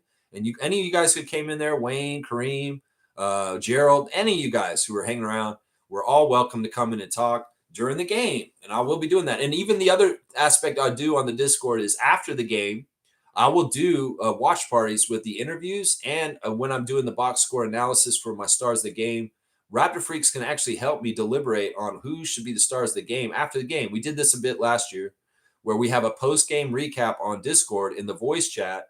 So when the game's over, you guys want to talk to me immediately after the game. You can have access to talk to me right after the game, and we'll even watch the post-game interviews with each other if you want to. And I'll go over the box score at that time before. So that it's a little bit of a membership-only kind of privileges there. Cream saying, I feel like they should have sat the players against Sacramento. Not fair for the first preseason game in Toronto. No starters was available. I feel like they could have managed it better. I kind of went over this already in the reasoning on that, Kareem. If that makes sense, what I said, that they came back from the West Coast. It's an exhibition, and they don't want to mess with the starters because we really want them to be healthy. And it's just convenient to do this. So I get what you're saying, but in some ways, who cares? Players are going to be out. You're going to a Raptors game. You're just going to a Raptors game. If you see Scotty play, that's great. If Scotty doesn't play, well, what can you do about it? I don't get bent out of shape. I think people making a big deal out of this. Well, sure. In the past couple of years, the NBA had too many stars sitting out, and people pay good tickets, and they wouldn't see them stars. That's why they changed the rules with the 65 rule. And, this is exhibition. Once again, there's no guarantees in the preseason that any of these guys have to play because the NBA is not forcing any of these guys to play because it's up to the teams how they do things at this point. Now, when we're in Atlanta, starting on the 22nd, the NBA is going to be monitoring who has to play and who's not going to play and stuff like that. And then, well, we can't get away with sitting our whole starting lineup.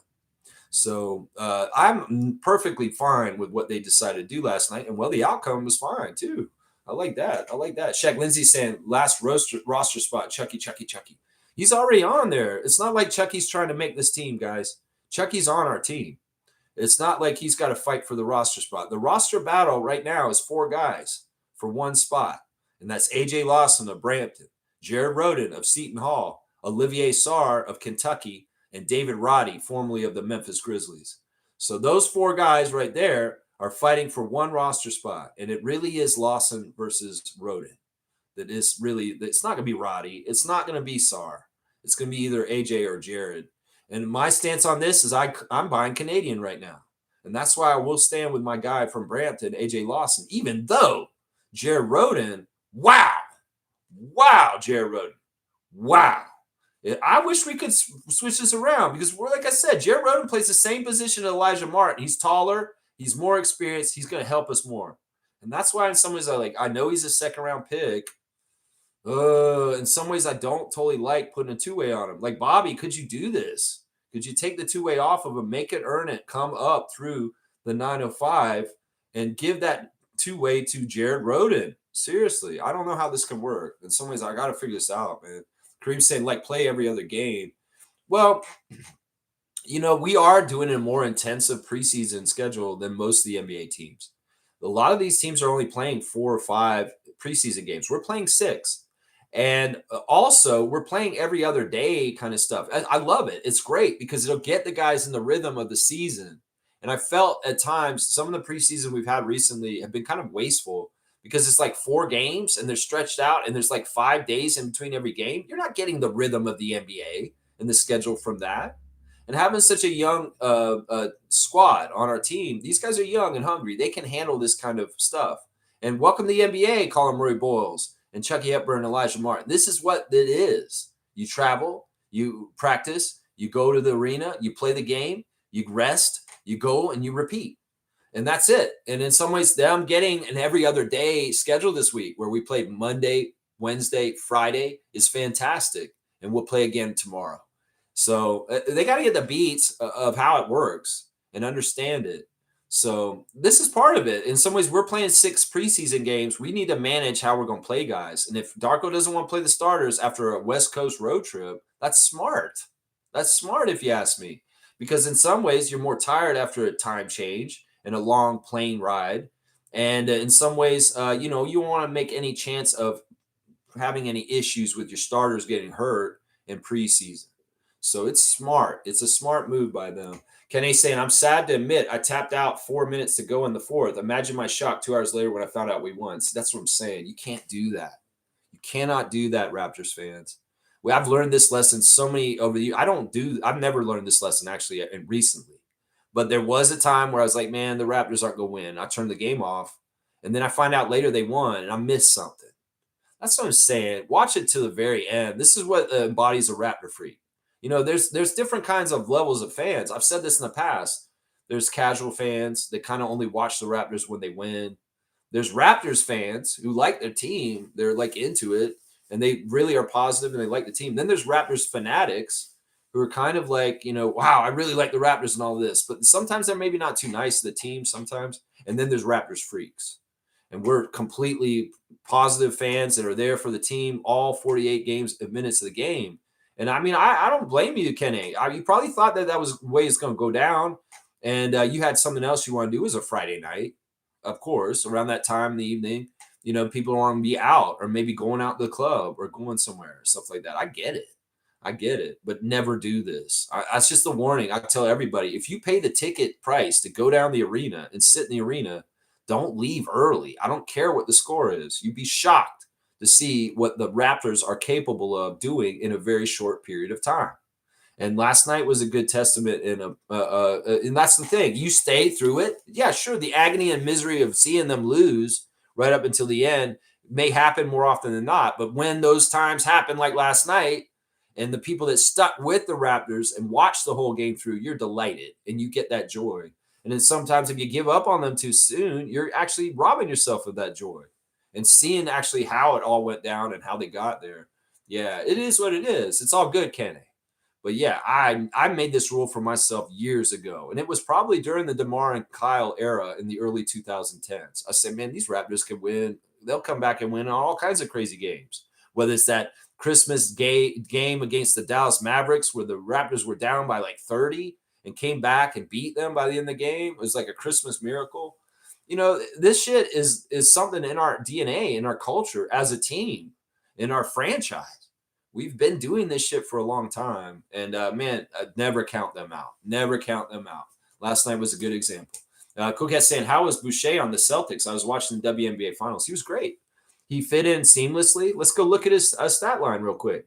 He was great. Chris was starting last night. He started at power forward. He was 23 minutes. He played mostly in the first half, the half that the Celtics dominated. He did not play hardly at all in the second half. 7 for 10 for Chris from the field, 2 of 5 from 3.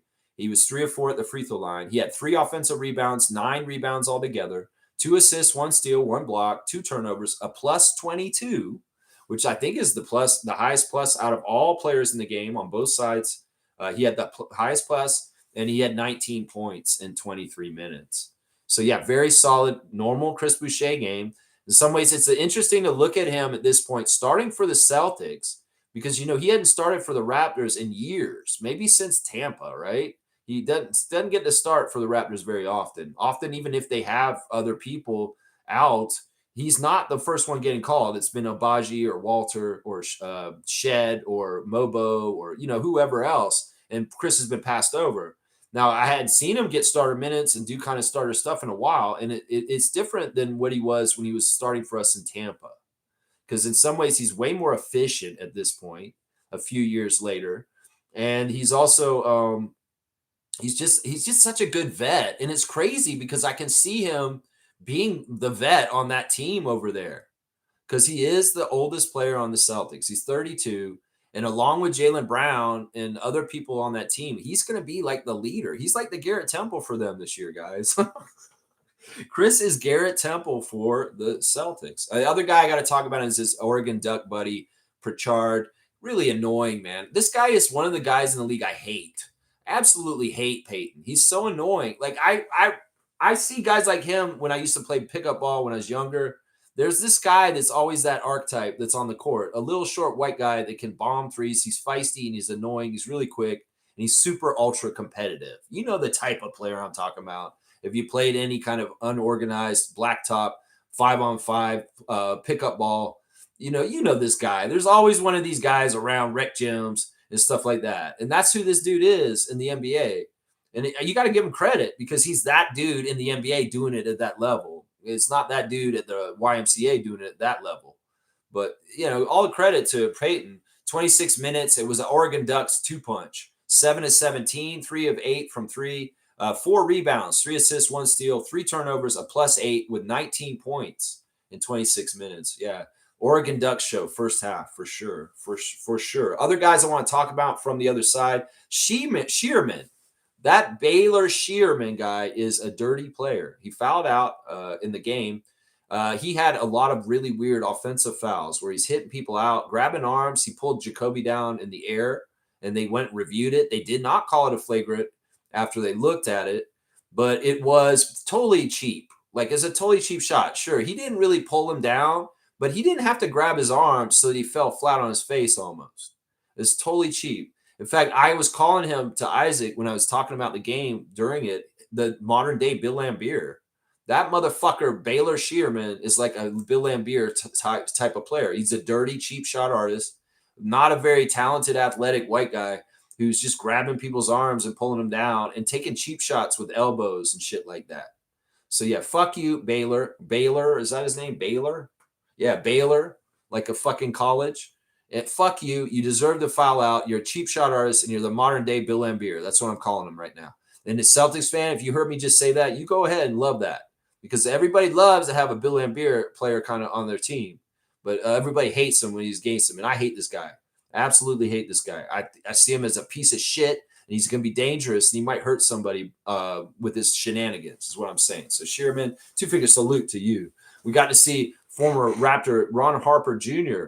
in the game last night, late in the game. He got in later, and it was interesting to see him out there. He did hit 1-3, but very limited kind of stuff from him in that game last night. But it was cool to see him out there.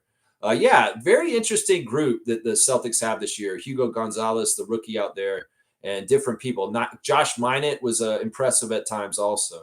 So yeah, very impressive, interesting young players for the Celtics in some ways. Yeah.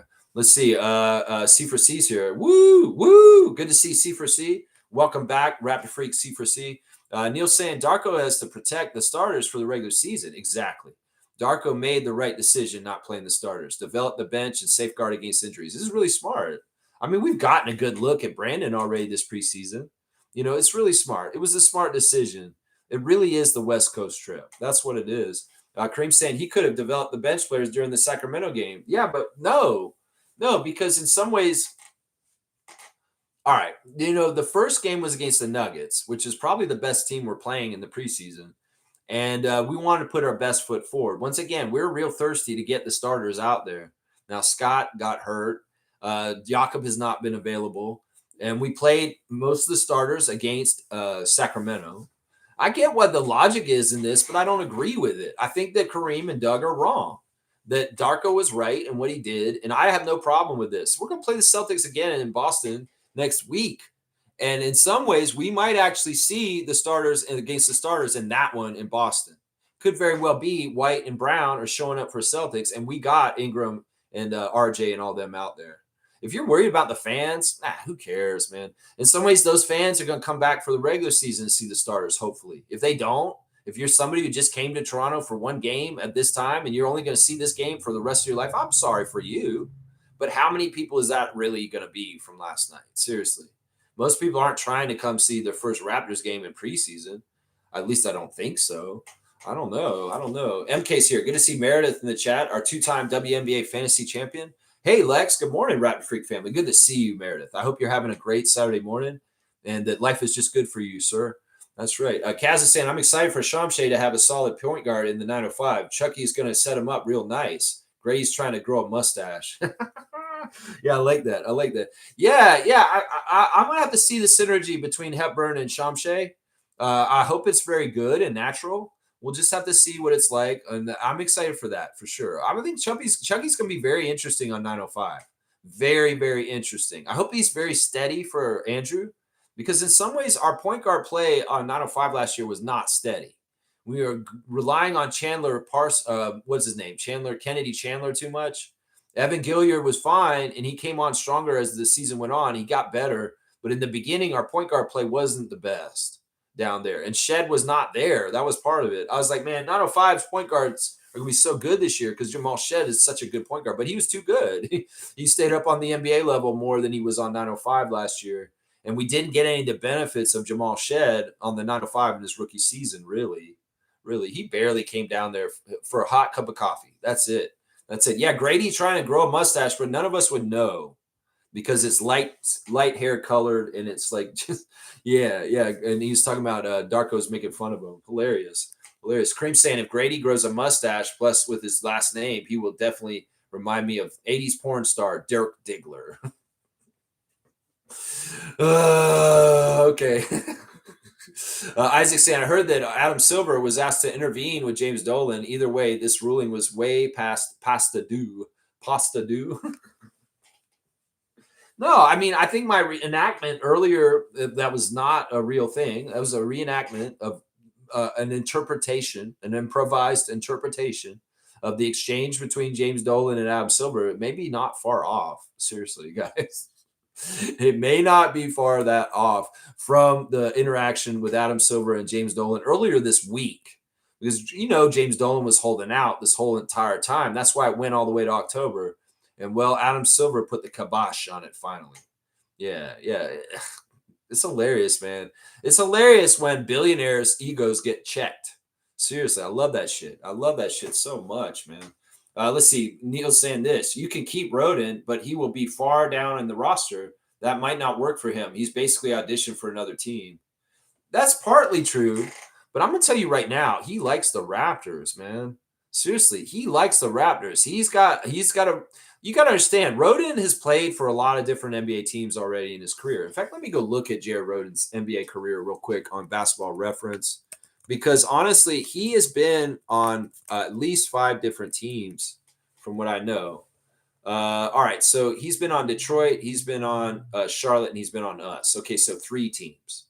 Now, the Detroit stuff, he's played the most for them, and that was as a rookie. He played 31 games for the Pistons around his first 2 years in the league. And then he got traded to Charlotte, and he played for the Charlotte Hornets for a season. Only 4 games, or 4 games for them. And then we came and got him last year. Now, he's played for the Pistons and the Hornets and the Raptors. He's probably seen the difference between all 3 organizations, and he's like, nah, Raptors have got their shit together the best. And if I can make my way to be on this team, I'll be on this team. He's trying to make this team. Let's not get it twisted. Now, the great benefit of looking good in preseason and not making a team is somebody else may come and get him because he looked this good.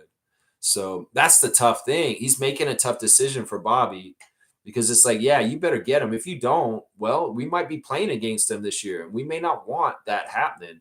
I agree. He may not be high on the list, but this is the thing. Jared Roden, and the way that the Darko is doing things this year with rewarding people and how they play and all out, if Jared Roden gets in a streak, he could very much become a rotation player for us and be out there for the Raptors if he makes this team, because he just saw the impact he can do in the game last night.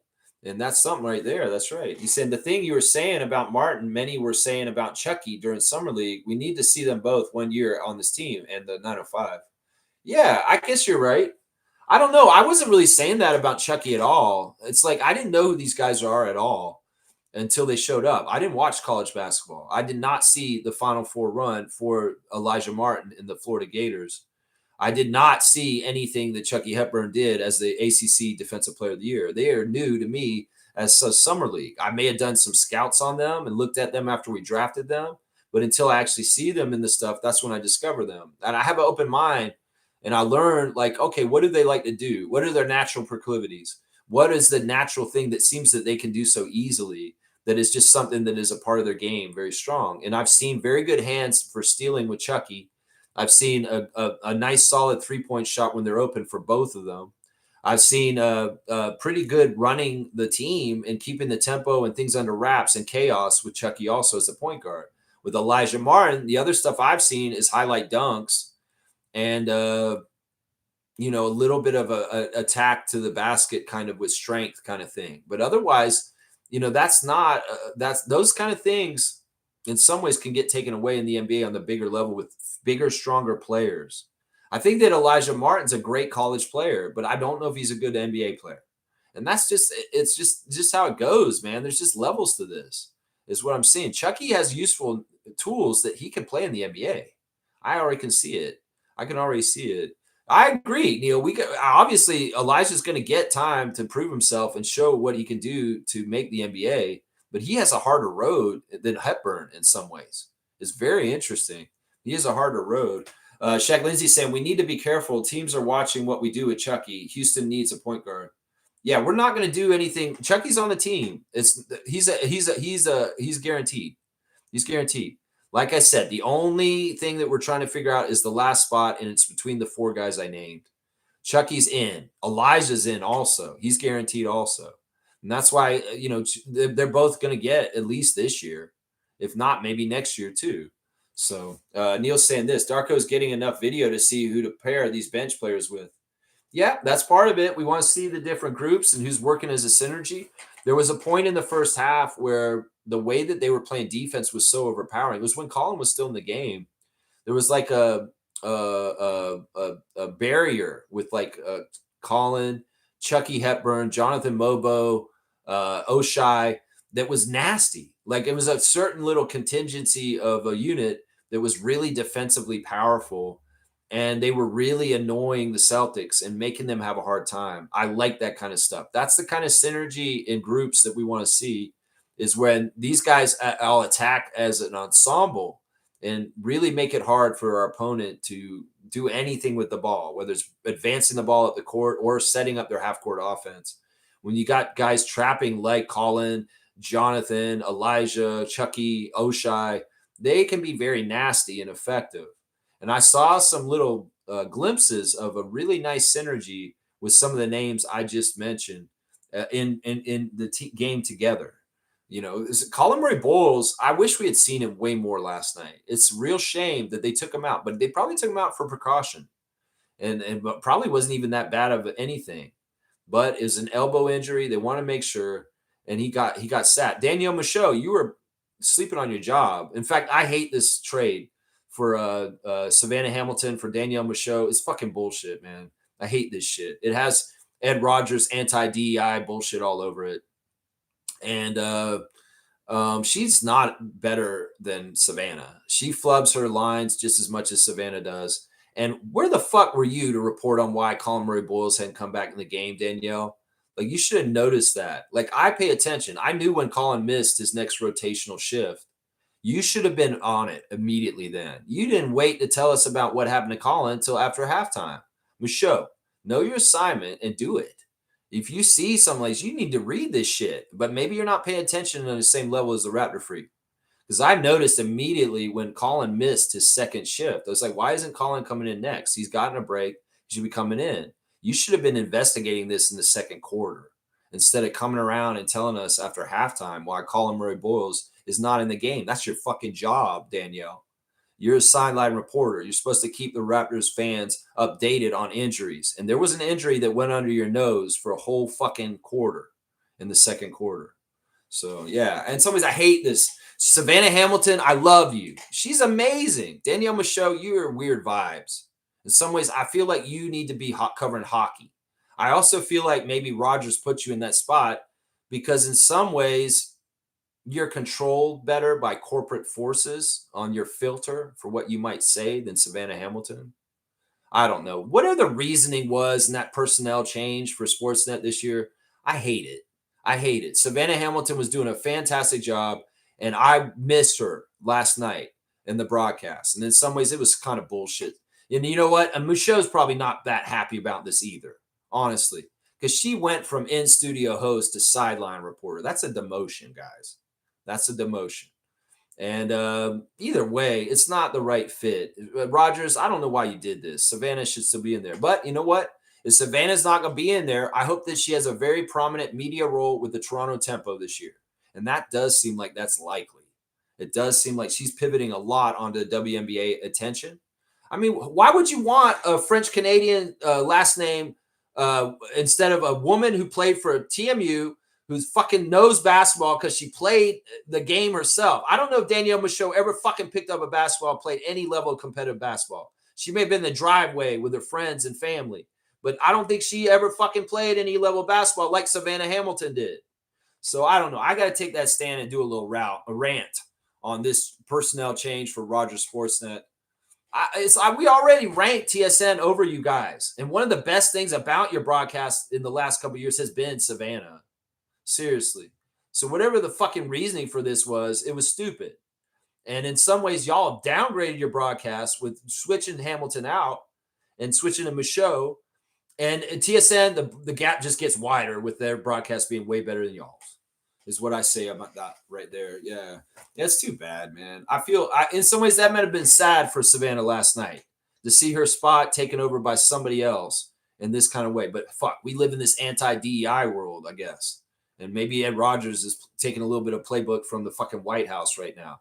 Yeah, which black people can I fire right now from my from here? Yeah, is that kind of shit going on Rogers on the down low? I don't know.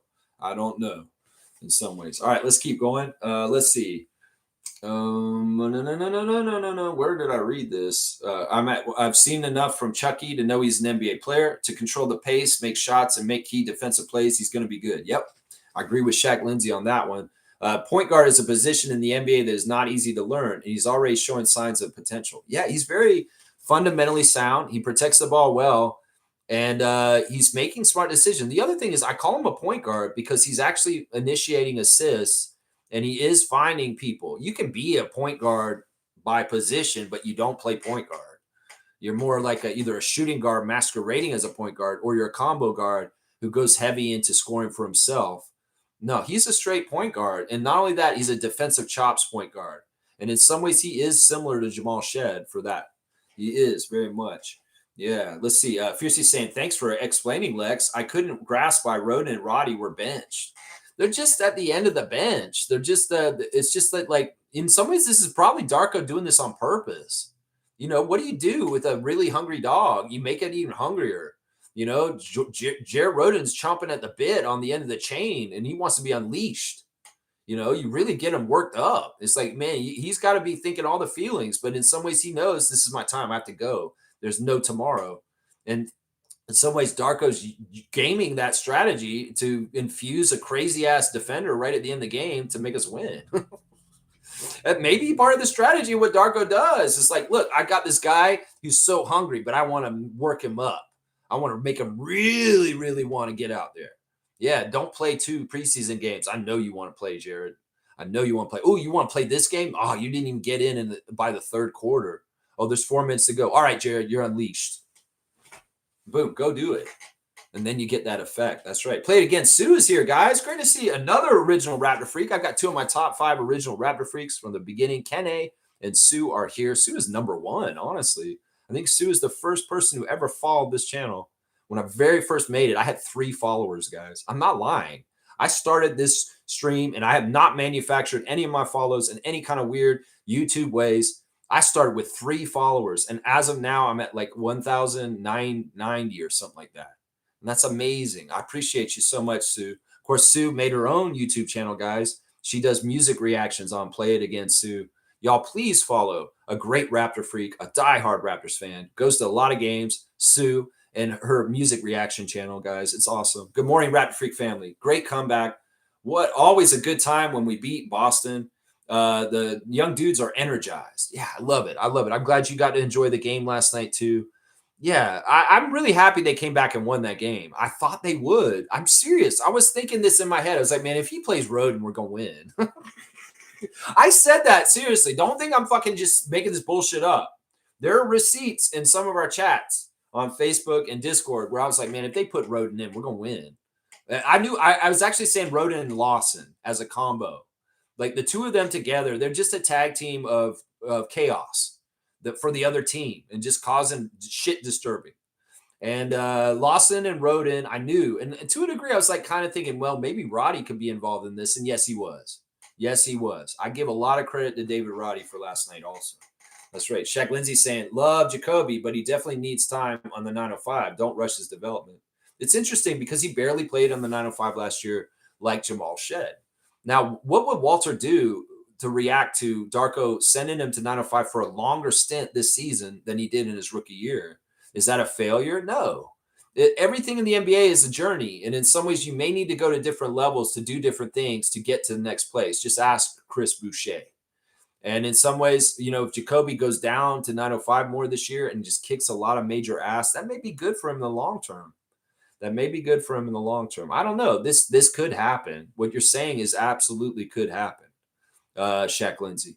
I don't want it for him because I do feel like he should be on the regular Raptors and getting regular rotation minutes. But if it's a crowded house, and don't dream it's over, Jacoby, even if you have to go down to the 905. I'll say, you like that?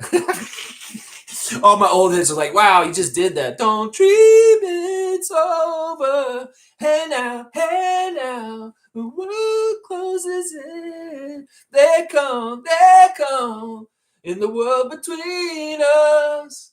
You know they won't win. Yeah. All right, sorry, crowded house. All right, let's go. All right, Neil saying St. Lucia, like Dominica and Haiti, speaks French dialect, so they have an easier transition to Quebec outside of the cold. Yes. I mean, it's interesting. That had to be jarring for Chris as a baby. I know when I was a young child, I grew up in Toronto originally. I was born in downtown Toronto. And when I was 4 years old, just like Chris, I got moved to Tallahassee, Florida. And I grew up in Florida. And in some ways, that's why I am the crazy hybrid Canadian American that I am, because I went to public school and was raised in the state of Florida. but I am Canadian first and Canada all the way. Trust me. In fact, talking about Canada, I found some Canadian baked beans at the grocery store recently. Straight goods on Canadian goods. It's Spray Cannery, guys. This is the French side, as we're talking about French. But here's the campfire baked beans. Look at the bear on there. It's a Canadian, made with Canadian whiskey. What? Maybe I shouldn't eat this one. But yeah, there's a bear on there, and you can see right there. It says prepared in Canada. This is a Canadian beans company, and I wasn't sure if there were any Canadian beans company, but my grocery store went and found the Canadian beans company, and it's Sprague Cannery. Sprague Cannery, established in 1925, campfire baked beans. I've got another style of baked beans here, the original cowboy baked beans with bacon. But yeah, if you want baked beans and you don't want to buy a Bush's or any of the American brands, Sprague has got you on baked beans now. And I'm so happy to find a Canadian brand for baked beans because I didn't think there were any for the longest time. But now I know Sprague. Sprague for baked beans, y'all. Demand them at your grocery store if they ain't got them already, but they do at mine. And I'm going to start buying them all the time. That's right. So there's your straight goods on Canadian goods right there. Yeah. Yeah, it's crazy, man. Yeah, it's jarring to make a change from Canada to the United States, from St. Lucia to Canada. Temperature changes and all kinds of different things. And, it shapes your life. And especially at that young age, it's formative years. It's kind of like there's a weird preamble to his life in St. Lucia, and then it's Montreal. And it's like that's really where he grew up and was raised, is in Montreal. So Neil's saying Chris was actually smart to use the bus as a shelter. However, when I used this Toronto bus system, I could travel the city using the transfers. That would have reduced half the fare for Chris. Yeah, I wonder if he could have had a better sleep schedule in Toronto in certain ways. But then again, maybe the Toronto bus drivers aren't as nice as the Montreal bus drivers, and they kick him off. I got emotional earlier just because, being down and out and being in a place where you have nowhere to turn and you're just kind of walking that life. I mean, how many nights did Chris Boucher stand on a street corner in North Montreal when it's freezing cold, not knowing what the fuck he's going to do? Seriously. And they even said, like, there were nights where he couldn't get on the bus because he had no money, and he walked the streets just to stay warm. Like, he would just walk. He wouldn't be able to sleep. He'd be walking around in the middle of Montreal, walking everywhere, not going anywhere on purpose, not going to any destination, just walking to stay warm. And he even says in the Players Tribune that he credits that in some ways that aimless walking just to stay surviving, to stay alive, to stay warm enough in a freezing cold night, that actually helped him with his endurance in the NBA later. That he thinks that part of the reason why he can go all out in the NBA is because in those teenage years when he had to walk around in the middle of the cold night just to survive, it hardened him for endurance and being able to do what he does in the NBA today. That's an amazing thing right there. That shows you that everything you do is not frivolous. Chris had to do that for present day survival in that moment, but then future gains from it also. That's what I'm saying. The most mundane, weird task. Some people will be like, why do you do that every day? That seems so pointless. You may not understand, but that person does, and they may see the dividends and the benefits of it down the road. So, yeah, man, Chris Boucher, wow. Wow, you've ensconced yourself in the history books of the Raptors history and franchise history, and you are a beloved alumni forever, my guy. That letter was beautiful, and thank you for being who you are, a beacon of an example of how to treat your life and have faith in the Lord that you're going to make it through in even the darkest, most dismal, where do I turn to times. Wow. I love that also that he would sneak into his dad's house after he'd go to work and hang out in his house the whole entire shift while his dad was gone just to get some time because he couldn't be there when his dad was there. But he could come into his house and hang out while he was gone. And he'd slip out and leave before he came back. What a crazy situation, man. What a crazy situation. Shaq Lindsay's saying there should be a greater appreciation for some of these city workers like TTC who also allow the homeless people to ride for free, especially in the winter. Yes. Yes. I mean, some ways it's humanistic. I mean, seriously, you could actually kill someone for being a dick as a TTC driver. They have to think about that. Seriously. They should think about that. There should be way more people out there thinking about how their actions can absolutely harm or hurt someone or even kill someone. There's a lot of dangerous fucking mentalities in the United States right now that are not humanistic or looking out for the common man. And we can't let those powers be in charge any longer. We can't have that be the direction that we're going in as humanity, because there's no future for us if we don't have humanistic looking out in community and love and just general respect for human beings and life itself. You know, that's what some of the transit drivers have to think about when they make a tough decision. Sure, maybe this guy's unruly and he's schizophrenic and he's violent, and he's dangerous, and you might have to kick him off. But if you can let somebody be there, do what you can. I mean, the city tries to provide shelters and all kinds of different things for people. And in some ways, that's very good. But yeah, what happens when people slip through the cracks like Chris Boucher did in Montreal, where he has nowhere to go at a teenage age, like 16, 17, and out on the streets? It's amazing that he used basketball to get out of there like that. It's such a weird, crazy fairy tale. And he's so late to start. It's amazing that he learned how to dunk, and then boom, his basketball career pulled him out of the mud. Absolutely pulled him out of the mud. Yeah, Brady's here. Good to see Brady. Welcome, Brady. We love having fans of other teams and other stuff. We do a Raptor Freak stream every single morning live. Let's see what he's saying.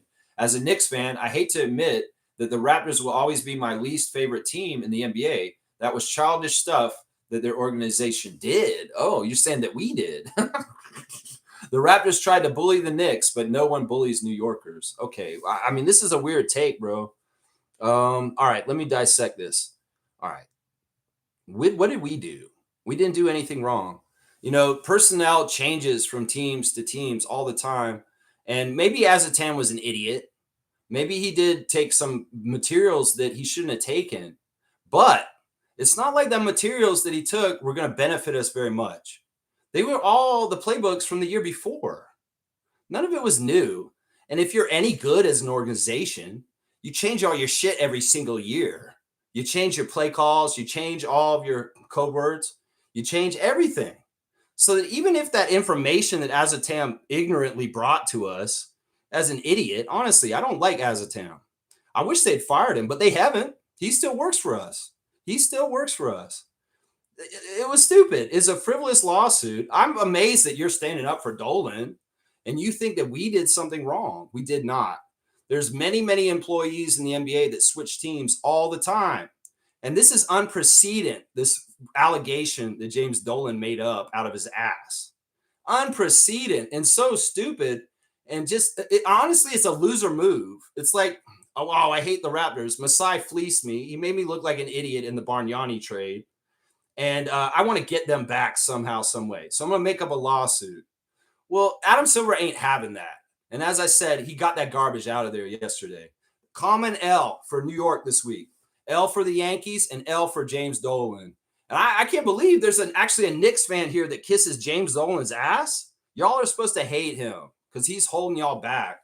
And the fact that y'all fired Tom Thibodeau, well, that's your season going down the shitter this year. Yeah, you had a good coach, but y'all overreacted and you fired him.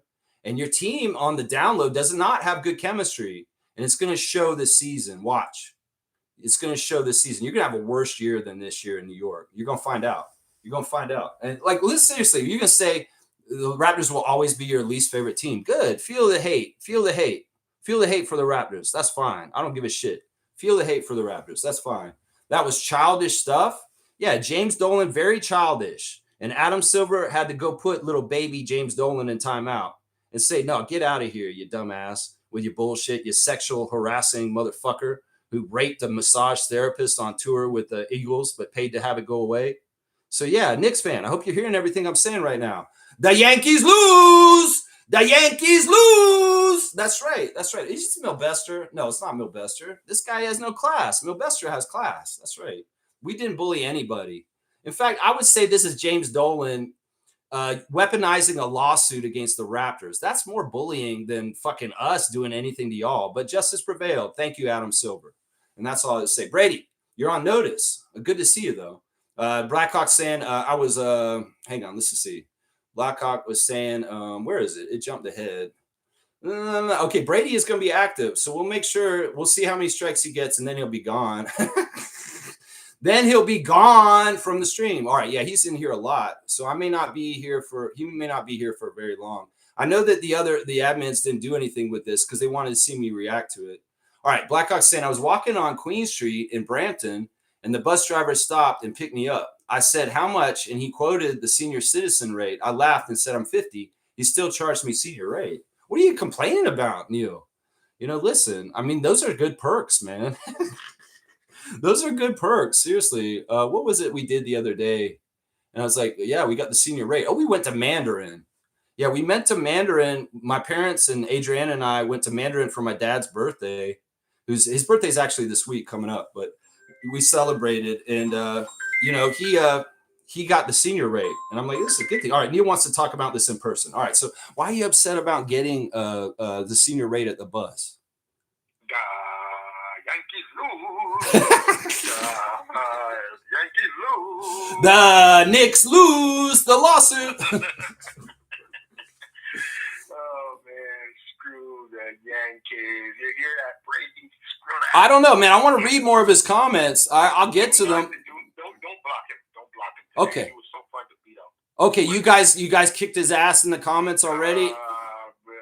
Brady bunch. Okay. Well, I'll get to them. And I'll do my part. Hey, I didn't think I was old enough to get the senior citizen rate. That's all. I'm just walking down there. The bus driver sees me, and he opens the bus door and says, "Hey, come on, I'll give you." And I was close to the next, Beverly City Center, so I wasn't going far anyways. But yeah, he just said, "Hey, hop on the bus," and took me straight down to the Beverly City Center. But he said it like I was expecting full fare. Do you think it's Neil? And I know, and I'm not trying to insult you or anything. Do you think that it's because guys like us at our age need just for men?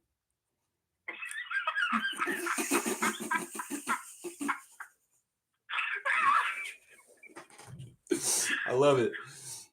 Oh yeah. Is that maybe what it was? Maybe this is one day. Maybe we need a little shave up in one area where it's a little gray. That might be it. I bet you if you shave it up real nice, that won't happen to you. I'll bet you it won't, because you do have a young face still in some ways. I gotta shave it all off again. Yeah, Neil, anything basketball related? Let's talk about it, and then I do want to get to the New York fan here. All right, okay. As far as Martin, everybody needs to cool down on Martin. Okay. Because as far as Martin is concerned, if you go back to Summer League. Yeah. Remember, he was very aggressive until he got in that altercation on the floor. And since that altercation, he's kind of simmered down. So you got to look at it that this kid is learning on the fly. Yeah. I don't know what he's learning, but it's adjusting him. Maybe something will make him pick up that aggression even more again. But for some reason, that little move that happened in Summer League changed him because he's just a little bit more tempered and a little more on the leash. It looks like maybe like when you say a person is owl eyes, it's like he's just trying to be more alert. Mm-hmm. So it's just a learning transition right now. I think next year he'll look different. I think even Chucky. Look at Chucky when he was in Summer League. People were saying negative comments about him, and now they look at him these past few games. Yeah. But I saw this out of Chucky from the beginning. He showed these signs. Like everybody wants these guys to be 100 from day one. Right away. Yeah. They're coming in the door. Yep. It's gonna take maybe 3 years. Like it depends. Last night with Walter. Yeah. It's just another case of ups and downs. These guys aren't fully developed. Yep. Yeah, ups and downs. Yeah. Give them the full 3-4 year treatment. They'll look different. I would say this. There's two things for Elijah Martin and Chucky Hepburn this year that'll be interesting. First of all, like I said earlier, the ecosystem of the G League. Let's see what they do at their talent and that level of things. And I think you make a great point about the issue in Summer League where kind of Elijah was fully going all out, and then maybe there was something that kind of like, okay, chill for just a little bit. You're too aggressive. Right. And I think that's true, that like most young players that come in the league, they have to realize the speed of the game, the size of the game, and also kind of the pace of the game and what level when to go and when not to go. And another thing I'll bet is going on with Elijah right now is that this adjustment to just the NBA life. And it's not just all the on the court stuff. He's got to figure out, team stuff with travel and just all the lifestyle stuff around the whole thing. And there may be times he's making jumps in the behind the scenes stuff, but the stuff on the court doesn't look exactly right. So, yeah. You know who else is similar to that? Right now, that great player, but needs to go another level up. Battle. Yeah. I'm looking at Battle, and I'm looking at him yesterday, and I'm saying, this guy needs to be more of a leader now. Yeah. He shouldn't assume that. Especially on 905. Yeah. Because we need to hear this guy get a little bit more vocal. Yeah. Yeah, I was hoping the last two games before this, he was going to take over at the end of the game in that unit and hit some threes and win the game against Denver.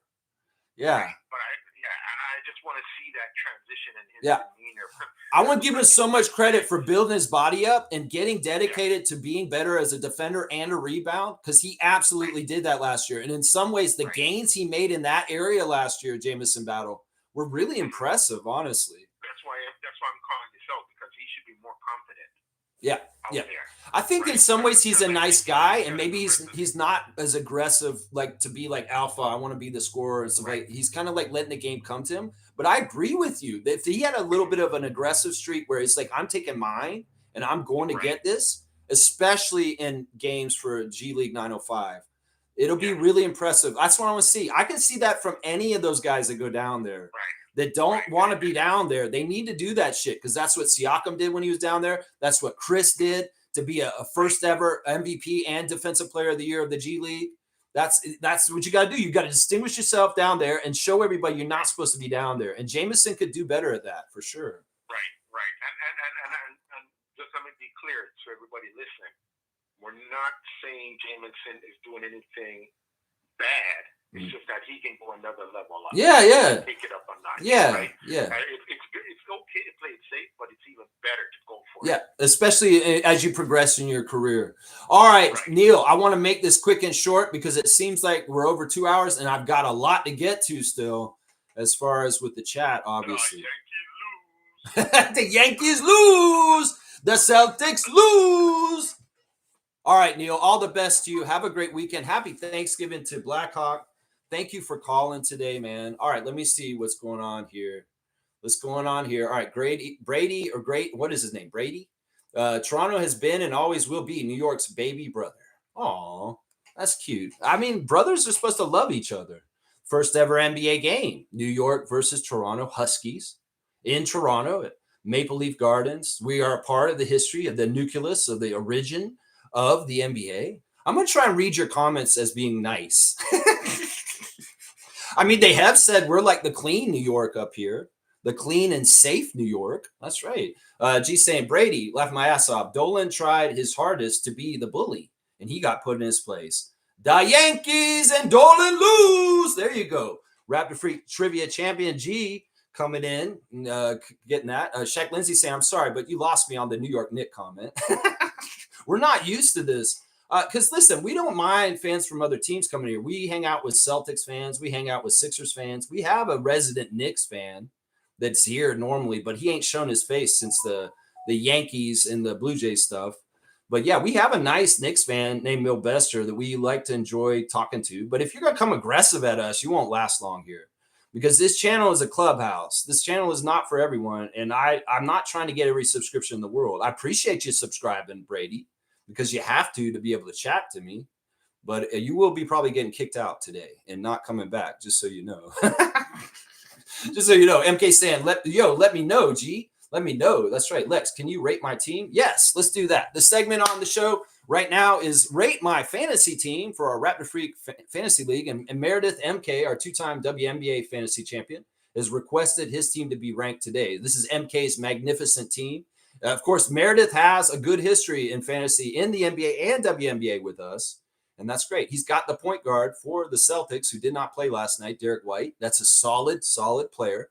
I have a respect for Derek White because, his roots with the Spurs and what he's become with the Celtics. He's a good player, and I don't want to diss him. Kristen Brune who's really surprised us in the first preseason game for the Denver Nuggets, was absolutely the best Nugget that night in our first preseason game. That's a solid player from what I saw. You got John Morant, who's he's sketchy and not always dependable. We'll put it that way. Oh, you got the Keegan Murray, another guy that was really annoying to us in the second game of our preseason.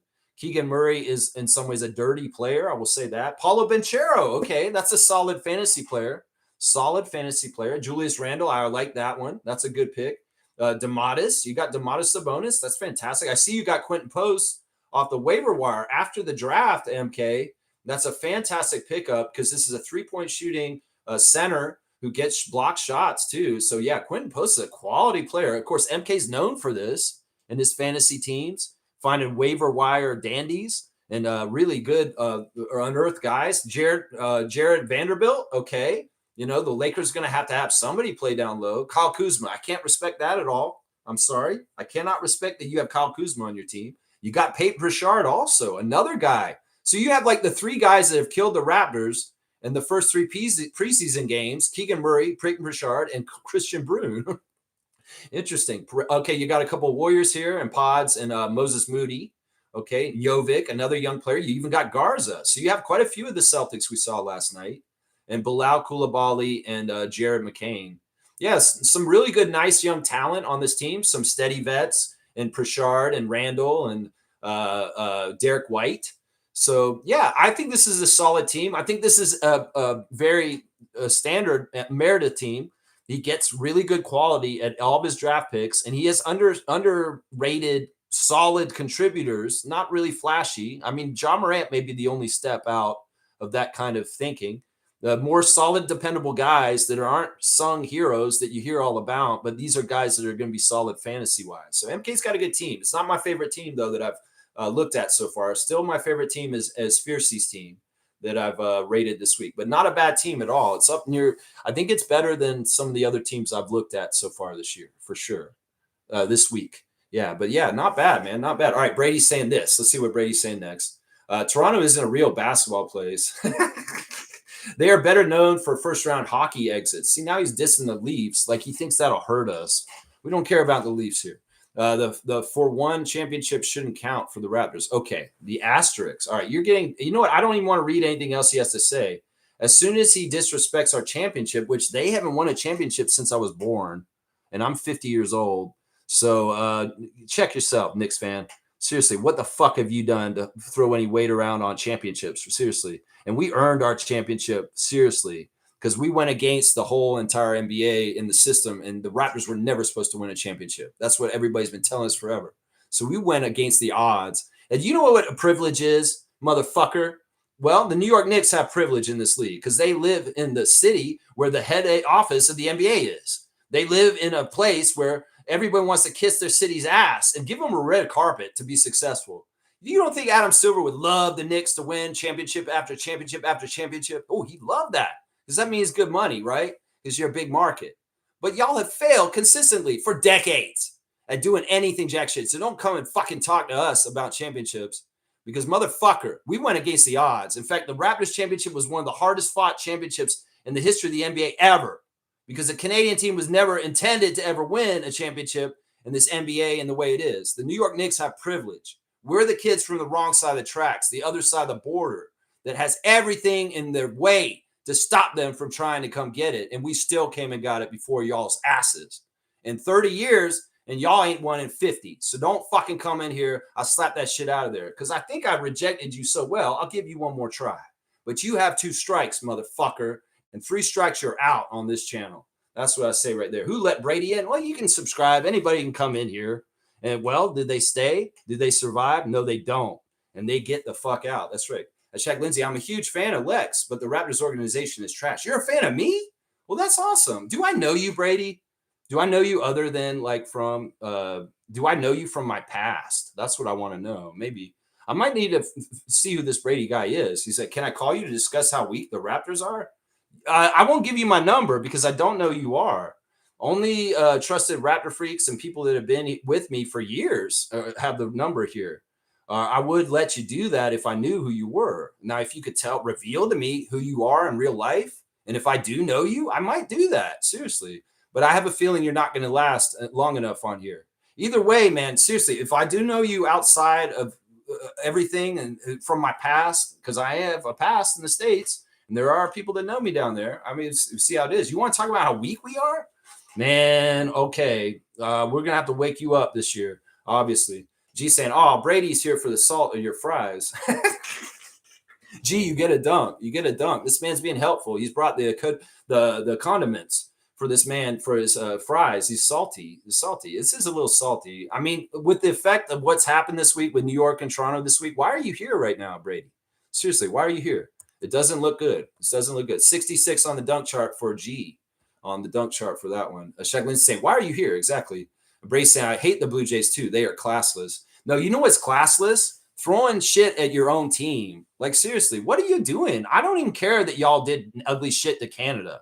Talking shit about Toronto, saying fuck you to Canada, and being ugly Americans. And that, I don't care. I mean, it's wrong that y'all were fucking aggressive towards Vlad Guerrero Jr.'s family in the stands after the game. That's wrong. But I'm not even upset about that. I'm upset that y'all are so unclassy at this point in the Yankees history that you attacked your own team in failure.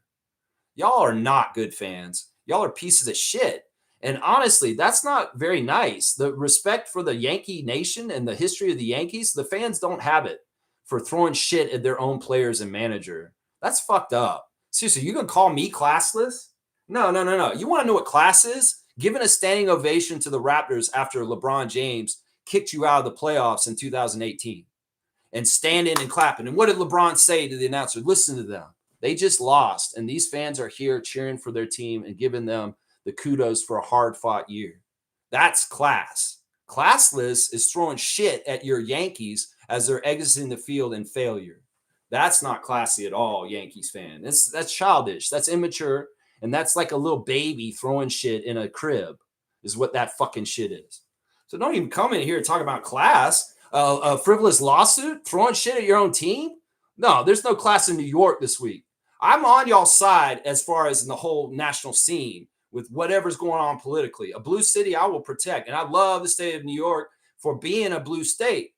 But fuck, we go on this sports shit like this. You going to talk about class? Come on now, man. Come on now. Yeah, everybody wants to come to New York. I've never been to New York City in my damn life.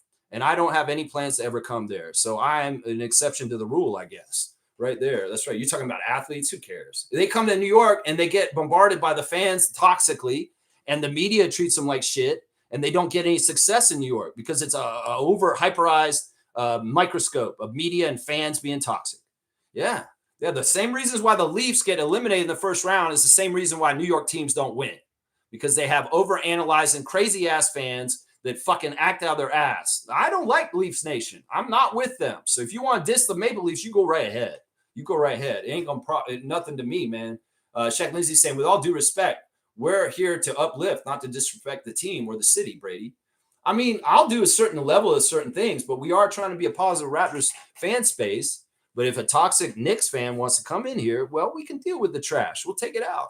That's right. People will go to New York for the same or even less because it is the greatest city in the world.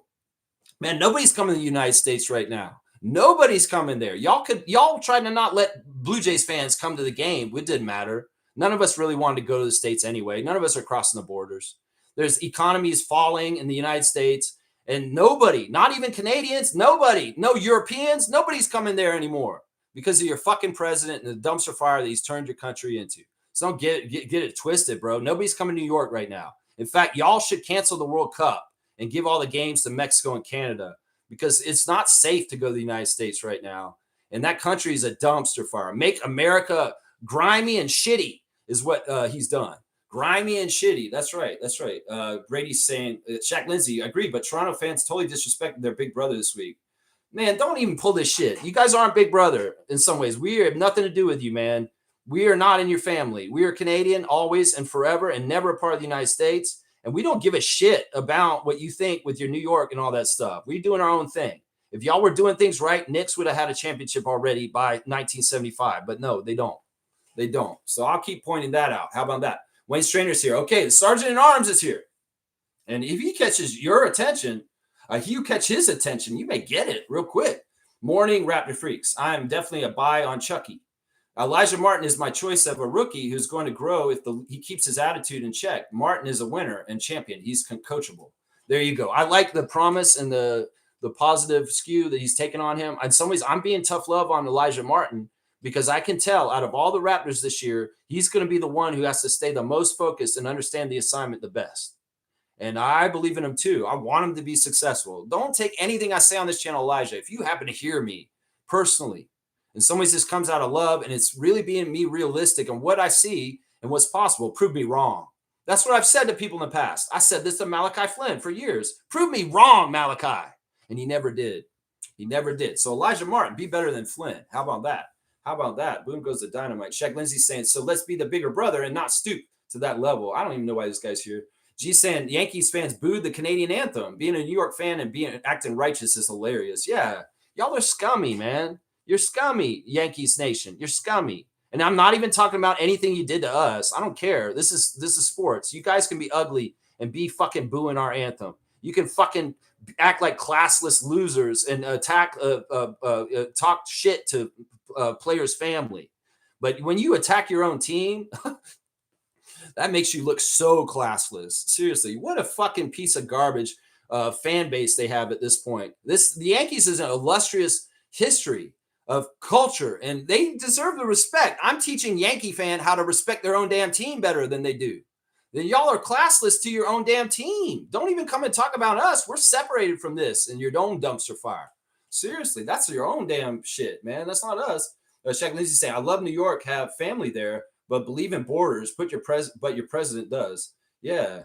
Brady saying Canadians booed the American national anthem during Four Nations. It's the Canadians that were classless. Bullshit. You know who started this shit, elbows up. Seriously, you know who started this shit. Don't even give me this crap, man. Don't even give me this crap. We won't be bullied, all right, with your bullshit. New York equals respectful, but assert their dominance, letting everyone know what the city is king. Who has the link to the Discord? All right, you're out, bro.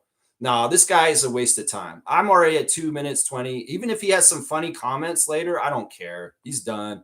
He's done. He thinks he's funny, but he's absolutely not. And if I know you from somewhere else, well, it's too late, man. You went too far in on this shit. Yeah, Brady Bunch needs a handkerchief. Stop your whining and enjoy the Canadian dominance. The Yankees lose. Have the Blue Jays ever played the Yankees in the postseason ever in the history of the Major League Baseball? No, they haven't until this year. And well, Toronto 1, New York 0. That's where it's at right there. That's right. Trevor J saying Alvin Williams mistaken to give AJ Lawson the ball, make the last shot. What he did in Orlando, he did not know it was Walter who made the winning shot in Orlando. Alvin Williams made a mess up in the broadcast. Okay, that'll happen sometimes. G saying Yankee organization let Vlad Sr. to believe that they were signing him and pulled his contract last minute. They also kicked Vlad Jr. off the field. Karma doesn't care about your delusional thoughts. That's exactly right. Man, this dude sounds like a fucking brainwashed idiot that just believes this and this. You think your shit don't stink in New York? Man, seriously, I want to love New York City and the state of New York because y'all are on the right side of things for the most part. But obviously, you still have knuckleheads around there too. Seriously, let's go with love and support and less division, Brady.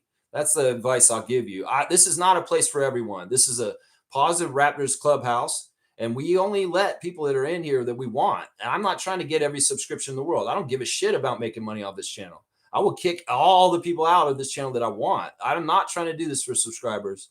So I'm not the normal YouTube person that kisses everybody's ass just to fucking keep them around. No, I'll kick your ass out like that. Just like that. That's right.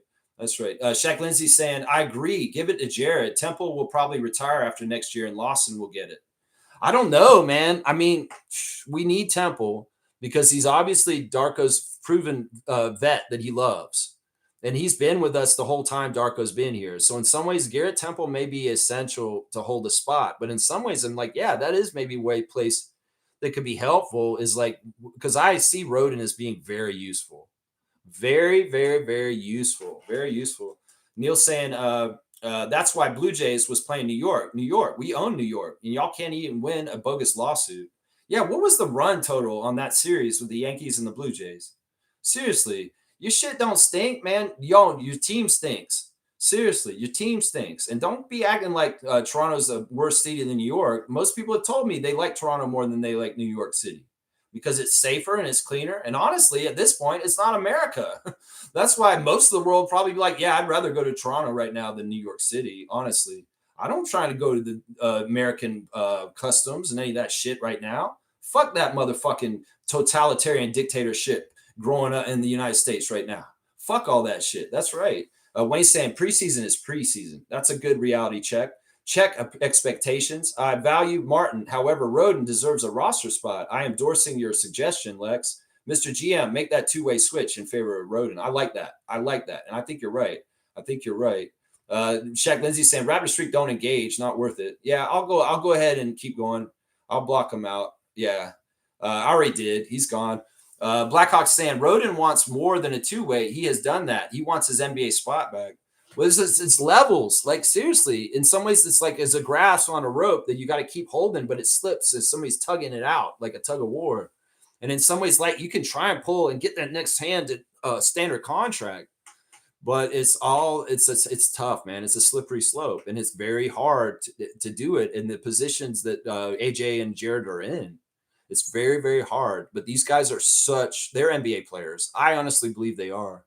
And I think Jared Roden's going to be fine this year no matter what happens, whether we take him. I think what he did last night opened eyes. And yes, he will make an NBA roster at some point around the league, whether it's us or not. That's right. Injuries were derailed Roden's ascension in the NBA. That's true. And last year, he got cut basically because of an injury from his two-way spot with us last year. So, yeah, that's true. That's exactly true. Trevor's saying, smooth, man. WWE pay-per-view, crown jewel tonight. Cody Rose, and Seth Rollins main event. Yeah, I don't give a shit about any of this. The stuff that happens in Saudi Arabia, including that comedy festival, fuck all that shit. And the WWE's partnership with the Saudis is fucked up too. So fuck all that shit. Fuck the WWE. I'm not going to talk about it. Blackhawk saying, since we have low-class Brady bunch, eat my bull crack or butt crack. There you go, Neil. There you go. That's funny. Wayne saying, Brady, we here don't care about your opinions on Colin Murray Bulls. More importantly, Colin Murray Bulls don't care about your feelings. Colin Murray Bulls is going to make you very unhappy, hater. Yeah, I think Colin's going to be fantastic. You know what I take this as? All right, first of all, there's two things that happen to make Brady come here. He's in his feelings and hurt because the Yankees lost. Second, he's mad that they lost the lawsuit too. And third, you know what this kind of happens is it's just like with Scott. It's just like with LeBron.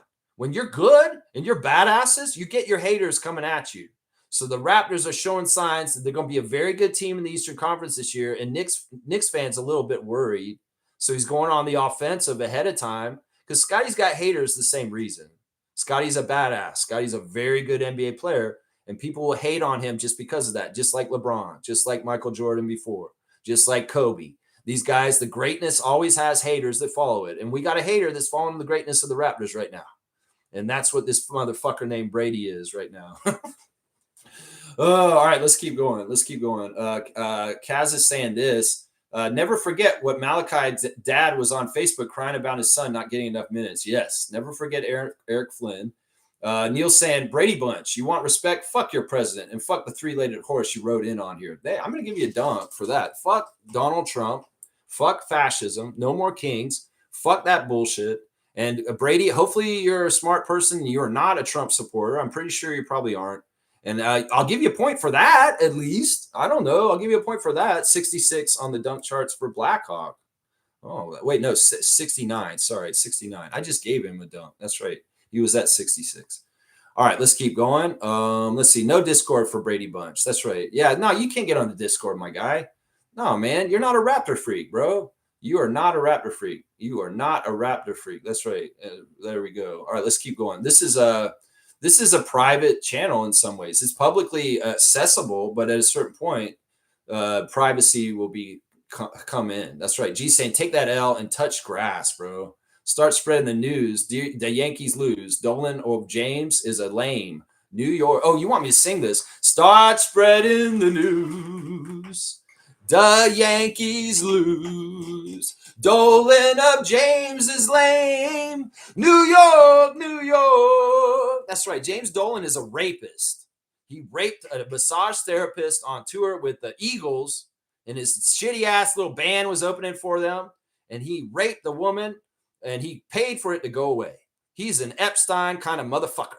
So that's what I'll say about your owner of the New York Knicks, Brady. That's right. That's right. Neil's saying, bit of success. Your economy is in shambles. Why don't you fix that? Oh, wait, your president is a sexual predator that is swindling every bone and head with no common sense. He's swindling all of them. And the man is now worth $4 billion all of a sudden since he just became president. Yeah, he's stealing it right in front of you guys. Stealing it from you. The tariffs, it's like we made so much money on the tariffs. Myself has made so much money on the tariffs. And I'll pass all of that paying to the common American. And they'll all pay for this. And all the money is funneled up to me. And now all of a sudden I have gold everywhere. And I've also got an extra $4 billion in my bank account all of a sudden. How the fuck does that happen? That's what you call a grifter. It's called a con man. And that motherfucker is conning his way all the way to fucking there. He didn't win the presidency, y'all. He stole that shit with Elon. And he shouldn't even be there, y'all. Kamala was going to win. But the fucking old white oligarch billionaire class said, no, we can't have Kamala making taxes higher on us. We need Donald to win. And they made him win. They forced it. They cheated. He did not win. Kamala was going to win that election straight up. He does not have the support that he has. It's all fucking mirage. I'm telling you right now, if you do support him and you are falling for the mega shit, shame on you. You're a Nazi at this point. That's right. That's right. There you go. There you go. Boom goes the dynamite. Boom goes the dynamite. All right, let's go. Neil's saying this. Finally, you got one thing right. We act on emotions like pride, courage, love, and a can of whoop ass. There you go. I don't even know what that's for. Why you said that.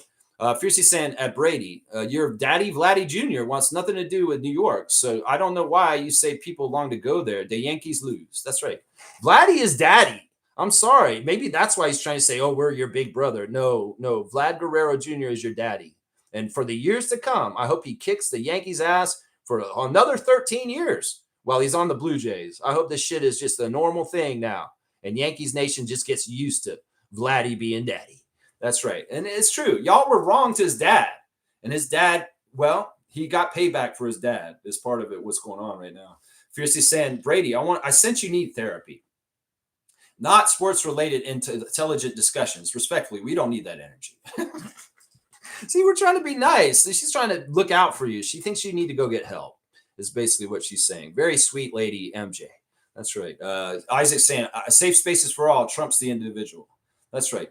Yeah, this is the thing I'm going to say right now. Whatever his argument is on there and saying about being inclusive and stuff like that, listen, I'm going to say this right now. There are limits to free speech. And there are, if you're a racist and you have a fucking mentality and you say certain things in certain ways that degrade and belittle other people and make them something else, you do not deserve free speech.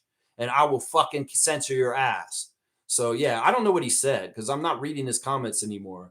But I would just say that if he's talking about anything about this kind of shit and censorship, no, this is not a democracy on this channel. This is a channel run by me, and I'm the producer and the director. And if I direct your ass out of it, I do.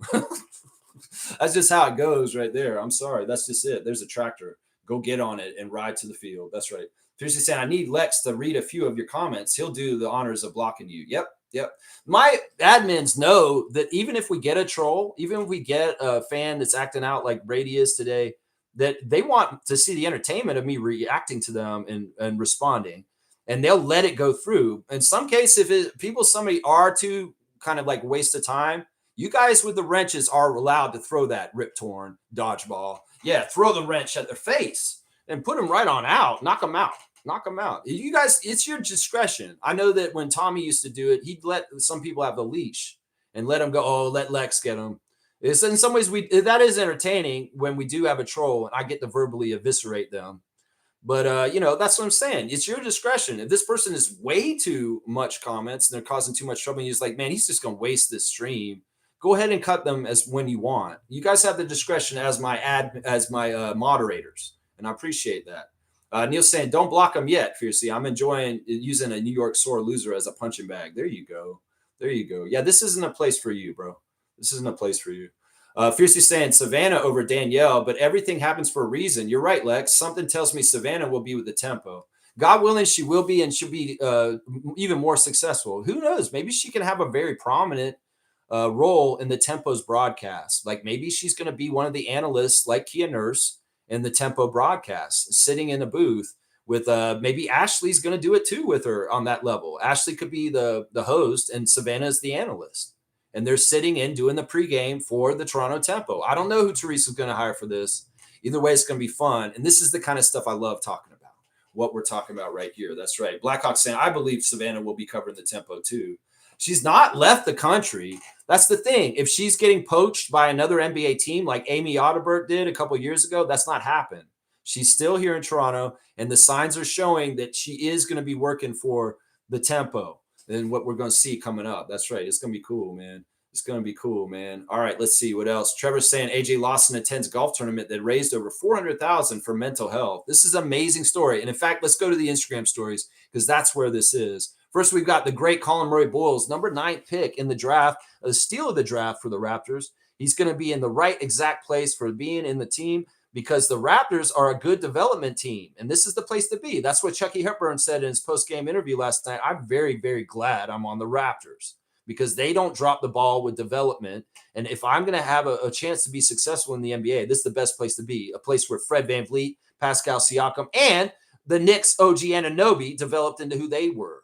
So Colin Murray Boyles is in good hands on the Raptors. He's going to be the best possible version of himself because he got drafted to Toronto. And he knows that, number 12.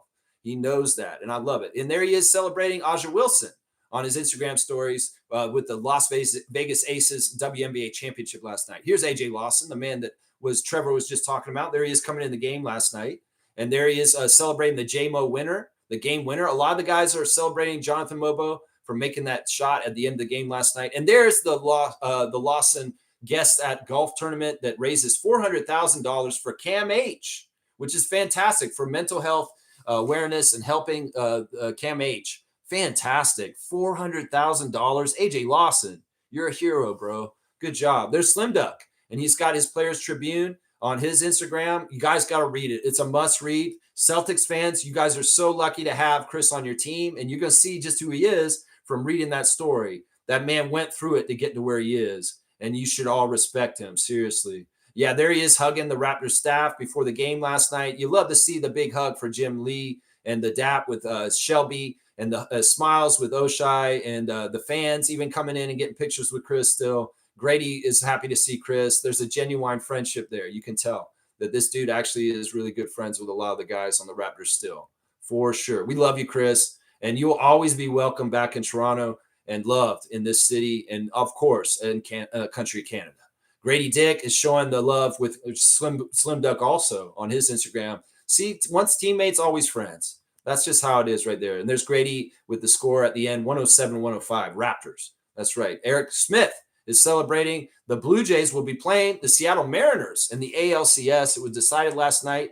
The Mariners outlasted the Tigers, and they are advancing. And the first game of the series will be tomorrow against the Mariners. Blue Jays Mariners, the next round. Yeah, the Yankees lose. They ain't playing in this, are they? No. It's Mariners Blue Jays going into the ALCS, the American League Championship Series. That's right. There's RJ Barrett, former Knick, putting up some shots before the game. RJ's gotten better and better since he left New York. I wonder why.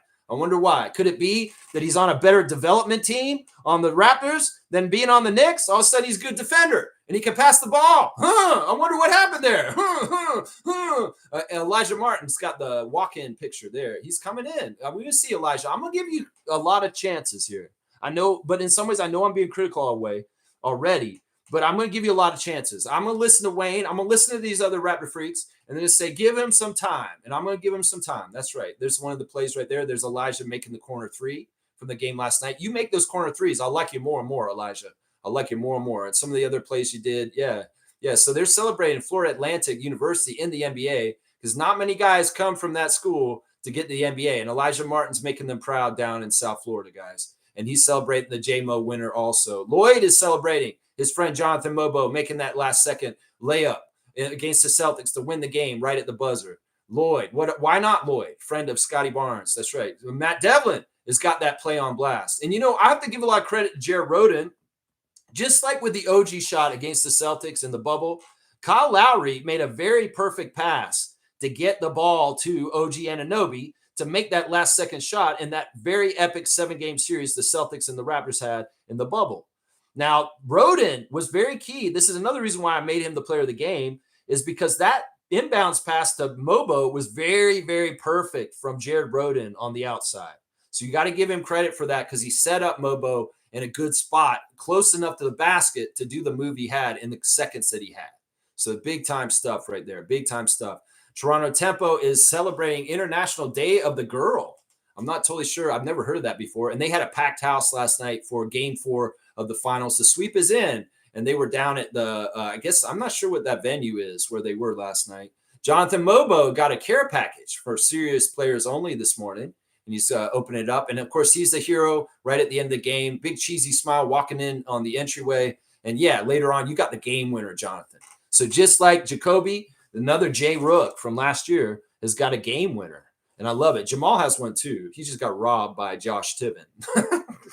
Jamal Shed is celebrating Jonathan's win with the basket. Yeah, boy. Yeah, boy. Jared Roden, let's go. Yeah, Deuce. There you go. Jared Roden, you are huge. And thank you. Thank you. Wubbs, even though Jacoby had a bad game, he's not sulking. He's celebrating Jonathan Mobo. And so is Scotty. Of course, Scotty's going to post it. All the glory to God is what Scott's saying. And he's so happy for his best friend, Jonathan Mobo, living NBA dreams they could only dream of in jammies, watching cartoons when they were kids. Jamison Battle shows the last shot, too, celebrating Jonathan Mobo. That is it right there, man. Yeah, and the Raptors happy to be back in the Scotiabank Arena and being at games. The mascot was happy to be back out there last night. So there's your Instagram stories for today. It really centers around the very epic ending to the Raptors game last night, winning by 2 over the Celtics. That's right. It was beautiful, man. It was beautiful. Fiercely saying, my popcorn is ready for a Lex versus Brady showdown.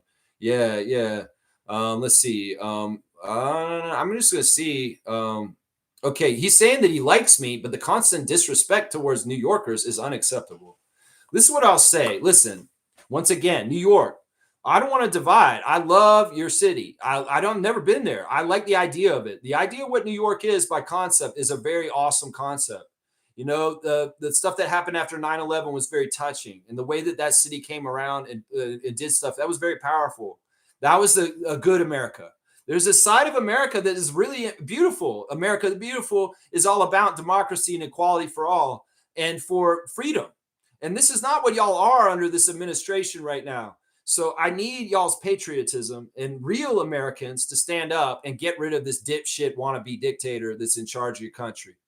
And in some ways, until this happens, you all look bad all around the world. He was bad the first term. The second term, he's 1,000 million times worse. And you guys are losing your standing in the world. Joe Biden built you guys back up for 4 years and made y'all look better around the world. And he did so much good for your infrastructure and green energy projects. But Donald Trump has absolutely scrapped all this shit. So listen, I want to say I support and love the American people that are against MAGA. The people that are not with MAGA, I am with you. And you have my full support and love. And I want y'all to be as powerful and strong to overcome this shit and get this motherfucker out of power. Seriously, Brady, if you're that kind of guy, I love you, bro. But if you're not, if you are a MAGA person, fuck you, motherfucker. And me kicking you out, I'm doubly doing it for that. How about that? That's what I say. I would love to respect New York. But when you fucking disrespect your own damn team, I'm not even talking about disrespecting us. I'm being a bigger person. You're treating the Yankees wrong. That is a storied institution. And no Yankee fan should be treating their team like that, is what I'm saying right there. So, yeah, Blackhawk is saying this after a little bit of checking in with him. Oh, Mobester is here. This is great. So we got the real Knicks fan that we like here all of a sudden. This is fantastic. Neil's saying there's so many tiny house ideas the government could adopt to get the homeless off the street. There's so many solutions we could do to help with this. You're exactly right. And increasing housing, but expensive housing nobody can afford is not going to fix things, Mark Carney. So you need to make that new housing goals, affordable housing that everybody can cost. A big thing you could do is get the corporations out of home ownership. The big corporations shouldn't just be snapping up all kinds of properties and then gouging people on the other side. You need to cut out all foreign interests in buying property in Canada. Nobody in the United States, nobody around the world should be buying any real estate in Canada. Only Canadians and only families and no corporations. That's how you fix the housing crisis right there. That's how you fix it right there. That's right. Epic phone call. Yeah, Neil was awesome. I like talking to Neil. Neil's funny. Fiercely saying it, Brady, you brought on that energy. We have another Knicks fan of this channel who's respectful, gives intelligent and knowledgeable takes, no insults, no attacks, just sharing their love of the game. That's right. And listen, we're a Raptor-centric channel. You guys have Knicks-centric channels. You can go there, go talk to the Knicks people. You'll be fine. You don't need to be here with us. Seriously, there's a very specific niche audience that I'm targeting to. Milbester is a ghost, but he's here now, Seymour. Apparently he is here because I seen him in the chat, and there he is. Hey, Lex, how's everybody's weekend? Don't worry, I didn't went ghost. Thank God. You know what? I'm giving you major dunks. Seriously, this is a difference, Brady. And this is to say, I'm going to give respect to the New Yorker named Milbester right now, and I'm going to give him major dunks because honestly, I'm glad you're back. I've been a little worried about you. I'm not going to rub it in, like I said yesterday. I'm not going to rub it in, Milbester. We'll take the victory and we'll move on. And I know that in some ways you're sad because of what happened this season with your Yankees. I'm going to do something unprecedented. I'm going to give Milbester 90 dunks. Yeah, I'm giving him 10 dunks or 30 dunks because there's 30 dunks for showing up. 99 on the dunk chart, Milbester, because it took a lot of courage for you to come back here. And you're at 99, just like Chris Boucher. That's right. In fact, on my Blue Skies check-in, it's not Kurthika, it's Josh Lundberg. Josh Lundberg is telling us about all the players who wore 99 in the history of the NBA. 6 of the 11 players have worn it for the Celtics. And Chris is wearing 99. And the list is, it started with George Mikan. The first ever dominant player in the NBA was 99 for the Minneapolis Lakers. But yeah, Justin Champagnie wore number 99 when he played for the Boston Celtics also. But Taco Fall, another one. So, yeah, Chris Boucher is the 12th player in the NBA's history to wear 99. And Josh Lundberg, having fun with the numbers, also noticed, and I noticed this too last night, that the Celtics have a lot of double-digit players. Like Kata's 88, right? And they've got a 77, they got a 55, and a 44. Well, where's the 66? You guys need a 66 too in there somewhere. But, yeah, Lundberg, thank you for the Kurthika pinch hit on the stats tweet for the game last night. Chris Boucher wearing number 99, and Milbester has 99 dunks. There you go. That's right. I was saying I had food pantry stuff all week in my area. Okay, so he was doing something good for this community and doing philanthropic stuff, which I salute. And that makes me feel even better about giving you 30 dunks just now, Knicks freak. That's right. That's right. Congrats to the Jays for the ALCS. Better built team. Their offense is too good. Many reasons. There you go. See, look at that. This is a good winner. Brady, or whatever your name. I'm going to call you Grady. Grady the Dick. How about that? I'll call him Grady the Dick, the guy who was here earlier. I'm not even going to call you by your right name. You're Grady the Dick, not Grady Dick. Grady the Dick. But yeah, this is how to lose with class. He's saying some nice compliment, and he's saying that we're the better team, and the offense was just too much. That's how to lose with dignity. And in some ways, respect Milbester. Seriously, I don't want to rub this in any kind of way. Seriously, y'all, we have to hold back on the Yankees lose sayings when Milbester is here. Because seriously, he's showing a real humbleness. In some ways, I respect you for this, man. I really do. Milbester's saying, I knew Vlad Jr. was going to go berserk mode against the Yankees like his dad did. He is the Yankees daddy, like Pedro Martinez said. See, this is a Yankees. This guy's diehard Yankees. This guy's diehard Yankees. He lived, breathes everything Yankees. We know Milbester is Yankees fan number one in some ways, and he's saying that Vladdy is daddy. But we got to also remember that Milbester has that Dominican connection, and he had to, in some ways, enjoy seeing Pedro and Big Papi and Vlad as Dominican men have success in the MLB. So in some ways, even if his team isn't winning, he has a small victory for his country because Dominican Republic is very well represented with Vlad Guerrero Jr. That's for sure right there. That's right. Canadian Dominican Vlad Guerrero Jr., representing both the country of Canada and the Dominican Republic. That's right. Middle of the Jays lineup destroyed Yankees middle lineup. Crazy differential. Yeah, it was guys like Clement and other guys in the middle that really bolstered the lineup all the way to the last guy, the ninth hitter. And good stuff, consistent stuff by the Jays. I think they were managed very well also in some of the decisions that they made as far as pulling pitchers and who started which games. So, yeah, good job by the Jays. And you know what? Respect to Milbester and the New York Yankees losing, but not to Grady the Dick.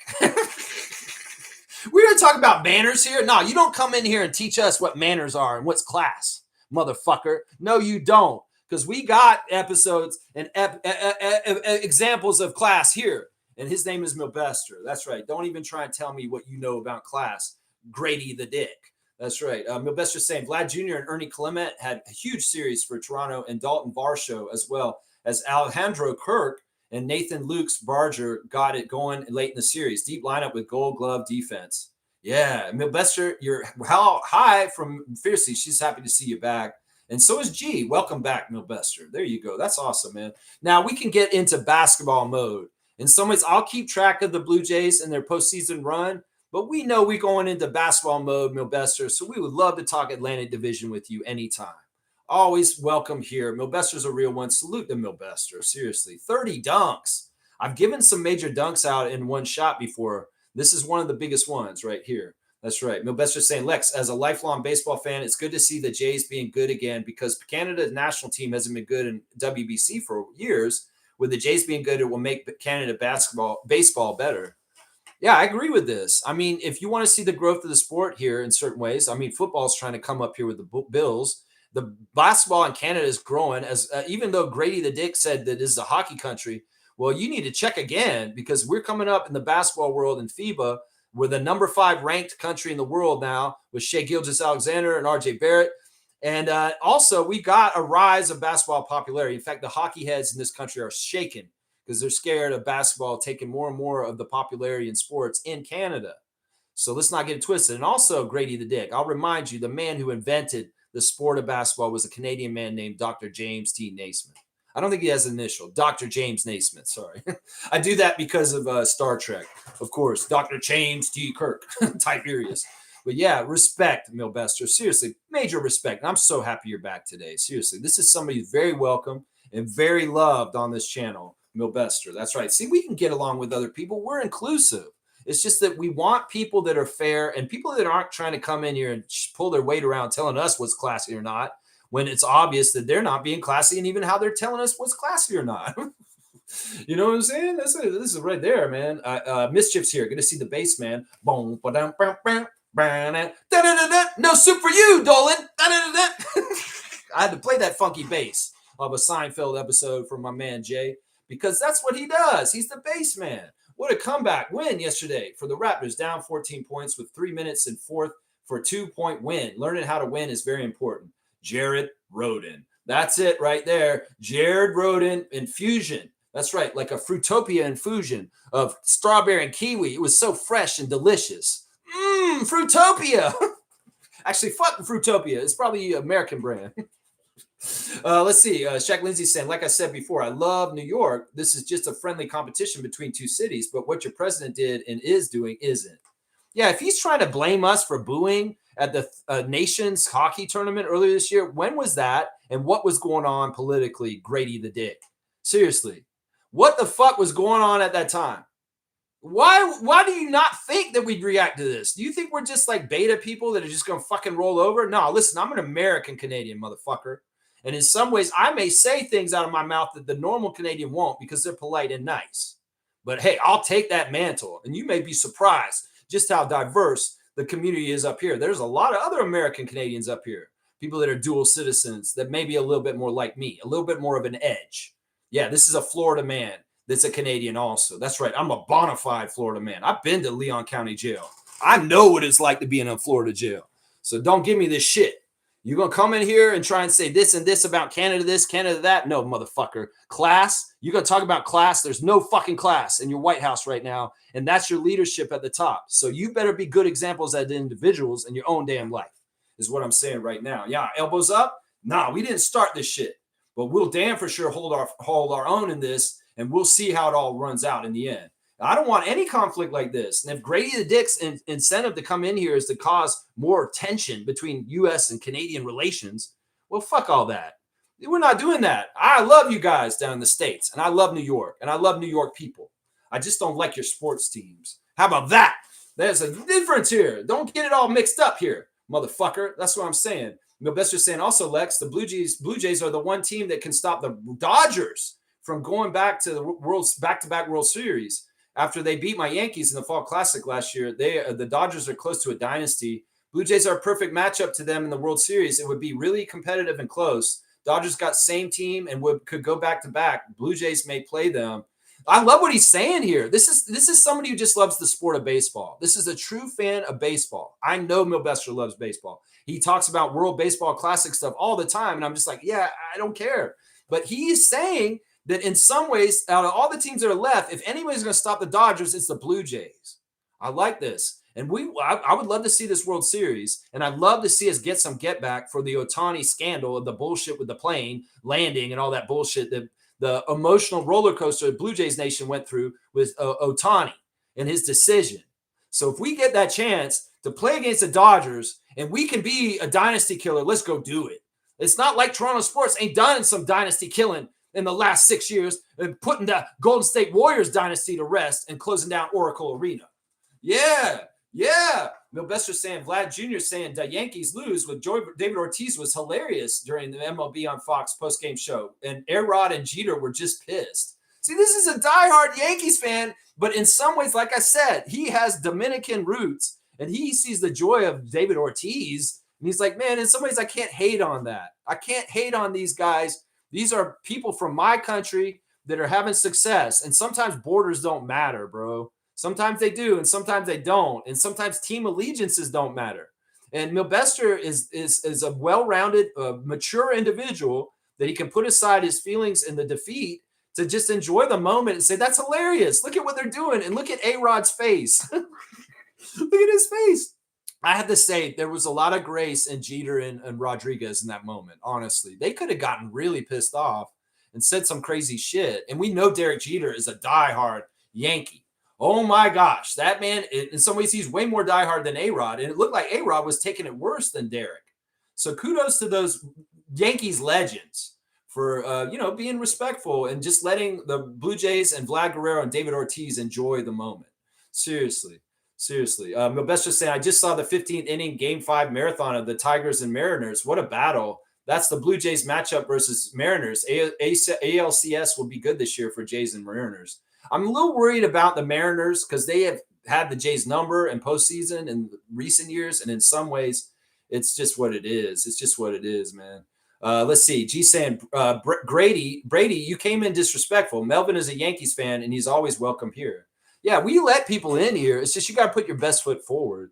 Maybe you could be a turncoat in a couple months. Some people come in here, they'll act like our friend. They'll do a frenemy thing, and they'll be like watching and participating. And then all of a sudden, they have a heel turn. Like the NWO all of a sudden.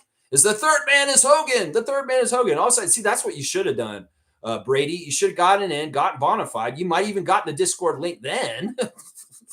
And then you could have come in and then showed your true colors and turned on all of us, just like a fucking Hulk Hogan, NWO, Hollywood Hogan turn.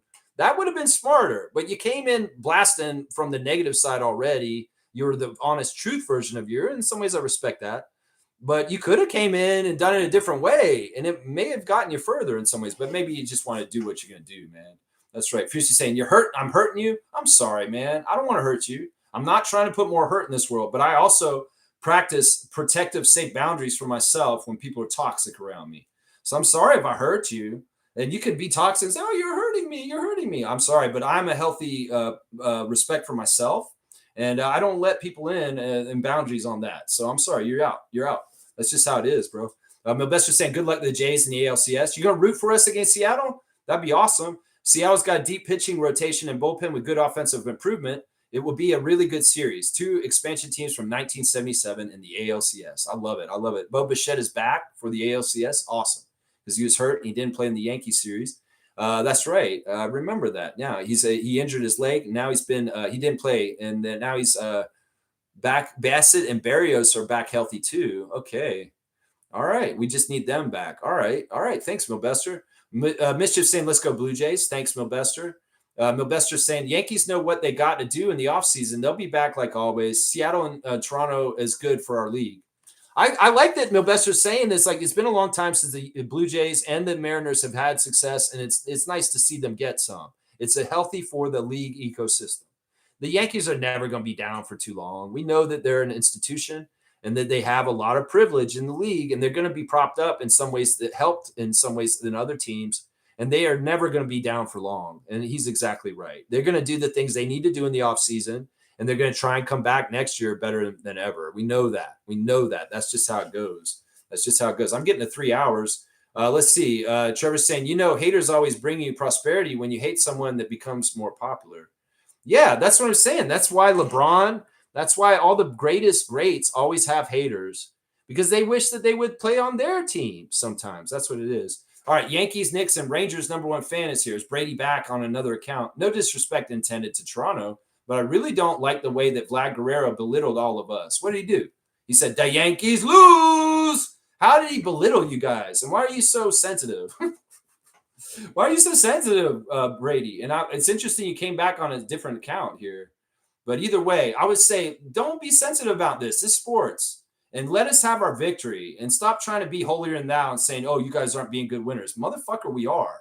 We are being good winners. Y'all are being bad losers. Let's just put it that way. And you like doing this kind of stuff. But don't rain on a parade. Let Vladdy be happy, man. Let Vladdy be happy. What did he do to you? He didn't do nothing. In fact, y'all were ugly to his family in the stands. All he said was the Yankees lose with David Ortiz on the postgame show. That hurt your feelings? Man, you really do need to get help. Seriously, you need to get help. Isaac saying, Vlad Jr., he is your daddy. That's right. That's right. I wish the Yankees and the Mariners the best. There you go. That's a good comment. See, this is what we're talking about. Coming together. Coming together. You didn't have to say that. I appreciate that. You want to see a good series. You like baseball? That's all we want, right? You want to see a good series. The best team win. The best team was the Blue Jays in the last round. That's just the damn truth. Isaac's saying you have a daddy issue. G saying, Brady, please understand the Yankees organization did his father dirty. I hope you understand that he has stayed with him his entire life. This is on the Yankee organization for being shady. Yep. And Brady's acting like a Karen. Ooh, Trevor J, I'm going to give you a dunk for that. That's not a nice term. That is not a nice term. In some ways, I'll give him a dunk for that, though. Maybe I shouldn't encourage that.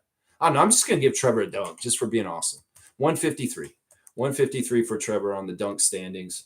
Let's see. Yankees and Knicks is saying Canada is one of America's best friends. We want to be, and we should be. But your president is damaging our relationship. He's damaging the relationship with the whole entire world, honestly. He's improving relationships with fucked up countries that aren't very good countries like Russia and Qatar and Venezuela and shit like that. But he's not with the allies that have stood beside the United States through world wars and all kinds of stuff. And there's countries like us, countries like all the European countries.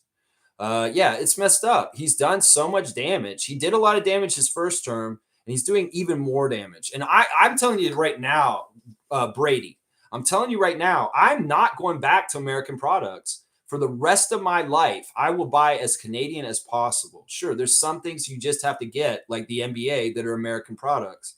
I understand that. YouTube is an American product. I'm on it right now. But every single area where I have a choice, I will be going to buy the American product. And that's why no more Bush's baked beans for me. I'm going to be buying Sprague Cannery baked beans. And they're good, man. I ate this can last night, and it was fantastic. It was very tasty.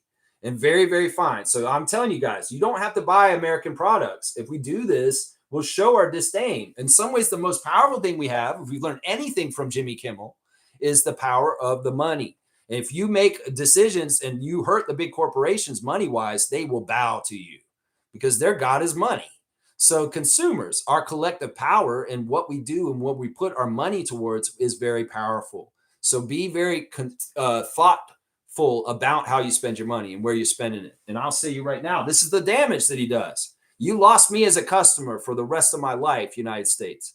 And I boycotted NBC pretty much since Conan O'Brien got shafted in the Jay Leno scandal. And I've kept to that. And I will keep to this for the rest of my life. I'm never going to eat at McDonald's ever again. I'm never ever going to go to Starbucks again. I'll be going to A&W and Second Cup. And I'll be going to every other Canadian alternative than American alternative for the rest of my life. This is the damage that President Trump has done to y'all's country. And I'm not the only one. There are millions of me in the Canada that are doing the same damn thing. And a lot of the snowbirds and all the people that used to come to the United States and spend a lot of money, Canadians help the economy down there a lot. Y'all are hurting for it. And I feel bad because this is all self-inflicted by an ignorant, malignant, narcissist dementia patient that y'all somehow let be in charge of your country somehow, some way, in some fucked up backdoor way. Honestly, let's say G saying this to Brady. Brady, some advice. Us Raptors fans have to endure being called Barney and all kinds of trolling for years. It's part of the game and builds character. Let it go. It's better for your soul. There you go. Geez, giving a little friendly advice. I like that. And Fiercey's saying, fam, W stream, but it's 12. Yeah, I know. I'm at 3 hours. It's fine. I appreciate the cutoff. Thank you, Fiercey. Trevor's on his other account, which is interesting, on 2 accounts. Let's see. Oh, Lex, don't ever mistake us as MAGA. MAGA is not the majority of Americans. Thank you. Thank you. And for that, I'll give you respect and love for that. Seriously. Now, if you want to stick around on this account and this channel, you can be here. I kicked out your other account. You're showing the other foot this time, and I'm with you. I like your message of inclusivity, and I like your message of like trying everybody to bond and be together, because that is so important right now, because that is their biggest weapon, is division and confusion and pointing fingers in other ways that aren't right. I mean, in something, sports don't matter when it comes to politics. Politics are way more important than sports. In some ways, you can work out a lot of tensions and rivalries through sports in a healthy way, other than warfare. That's always good. But in some ways, that's the right message. And I appreciate that from you. I appreciate that you're not one of them. And if I made intimations that you might be, I apologize for that. That I should have never even said that you might be like that. You know what? Most reasonable, intelligent people are not. And I appreciate that for you. And yes, I do have that word banned. That's why you have to spell it out like that. So respect for that. And seriously, if you want to go forward with us still and you can do it right, I won't strike you out again. It's just that in some ways there's a level of like just basic respect we want to do. And we need to revel in this. The Blue Jays have not had this kind of celebration since 94. So in some ways, let us have our time. And you know what? If the Knicks win a championship in the next couple of years, I won't degrade you guys for winning. I'll be like, you guys finally did it. You broke your drought. And it's kind of nice to finally see Knicks fans who've been tortured for decades finally get to the promised land and get that Larry O'Brien. Y'all will be very annoying, I'm sure. And you'll be very, very loud and obnoxious about it. But in some ways, I'll be a good, respectful person and say, you know what? They've needed this since Earl the Pearl, man. And they finally got it, and respect for getting it. And hopefully you get it before Walt Frazier retires as the announcer. Seriously, that would be awesome. See, I'm a fan of the sport. I love the NBA, and I know the history very well. And I know the history of the Knicks. I know the history of all the teams. And I can respect the culture and the institutions that teams like the Knicks and the Celtics are, as the only 2 teams that have been in the league the whole entire league. So in some ways, there can be respect given both ways, in a lot of different ways. I know I'm disrespectful in some ways, but some of it's just playful jesting, like the Yankees lose with Vlad Guerrero Jr. It's just kind of like, this is fun. Just let us revel in it for a second. That's all. Trevor's saying Raptors training camp and Calgary open gym episode has dropped. Okay, damn it. I got to get off the air so I can go watch a new open gym that just dropped just now. Okay, thanks for the heads up, Trevor. 30 dunks from Obester. That's right. 30 dunks from Obester coming back. I love it. Yankees fan is saying, booing our troops and not our flag and our country at 4 nations is never acceptable. That only hurts the relationships between Canada and the U.S. Once again, don't come at me and say, oh, you need to respect the bully. If the bully comes and pushes us, we don't need to respect him. And that's what has happened. The United States is trying to be a bully, and they're trying to push us around, and we don't like that. We aren't about that. That's why we're elbows up, and forgive us, but we're not going to kiss the ring. We're not going to kiss your ass. We're not going to kneel to you. So, and don't get this twisted. We're not booing your servicemen. Even if they're standing there out on the rink, that's not what we're booing. We're not booing the mentality of the American military that's been very helpful and throughout the history has been the good guys, but not looking like it right now unless they follow their pledge to the Constitution. Then we'll see whether they're the good guys or they change like stormtroopers and Attack of the Clones. We'll just have to see. But right now, that disrespect is not towards the servicemen that put their lives on the line for the country of the United States and for their allies. No, that disrespect is for your president and for the rhetoric about 51st state and all kinds of bullshit like that. You fucking think, don't gaslight us and think, oh, why weren't you kissing the ring? And say, no, motherfucker, we can show our disdain and we can resist and we can boo the U.S. anthem because we have freedom in Canada. And in some ways, y'all need to get in the streets and fight for your damn freedom down south of the border right now. Right now. Don't even wait till next week on Saturday. Go out today and hit the streets. No more kings right now. Because don't even fucking tell me. We need the freedom to be able to boo your anthem. That's freedom. That's democracy. And when you tell me we're not allowed to boo your anthem, that's totalitarian, and that is MAGA fucking speak like Donald Trump. And I'm not saying you're MAGA. I'm just saying that is the same kind of behavior. Don't ask us to kiss the ring when your president is being disrespectful to us. Fuck him. Elbows up. That's what I say right there. That's what I say right there. Milbester's saying, Orion Kering had the Mitch Williams moment for the Phillies fans. Blue Jays remember what Joe Carter, 93, World Series Game 6 walk-off home run. Kering, throwing error, mental mistake, cost the Phillies their season. I heard they were the favorites in some ways besides the Dodgers to win the World Series. So in some ways, the Phillies being out, well, in some ways, they were the team that everybody was kind of thinking is going to win it, right? That's right. That's right. Isaac's saying fascism always also strains relationships. Look, I think most Americans, Yankees fan, understand why the Canadians booed the American anthem at that game. I think most of them understand, and some of them were supportive of it. Honestly, some of them were supportive of it. They didn't take it all personal like you did. They're like, you know what? Yeah, I respected the Canadians who, in some ways, our president's being an asshole to them or standing up for themselves. Good for you, Canadians. Honestly, we support you guys in booing our own national anthem. There's a lot of Americans that were not having a problem with Canadian people expressing themselves around that time booing the U.S. anthem, because in some ways they're booing their own damn anthem and they're flying their flag upside down because you've got a fucking wolf in the hen house and he's fucking going to town with destroying your democracy. So yeah, don't give me this gaslighting shit. And Isaac Campbell was exactly right. Fascism strains relationships, not disrespect. Kiss the flag kind of bullshit. Fuck that. Fuck that. That's dictator and king speak right there. That's right. Isaac, New York can't help that middle America voted for the orange man. Honestly, once again, I'm saying he didn't win. He didn't win either elections. He strong-armed and grabbed the election by the pussy against Hillary. He preemptively went out on stage and announced his victory before the votes were counted. And the powers that be, the Bohemian Grove structure said, wow, did he just do that? Yeah, he just stole the election from Hillary right in front of everybody and just went out on stage and declared he was the winner. That's the story of that. He never won the first one. And he damn for sure didn't win the second one that Biden won. And then they did the January 6th. And the third one he stole with Elon Musk's satellites, changing the software in the battleground counties and battleground states, just barely. So fucking suspicious. The receipts are all there. If you guys had infrastructure of checks and balances at this point, you probably would have caught how illegal that election was last year and how much Elon rigged it for him. Why do you think Trump kept saying Elon is a genius and he's so smart?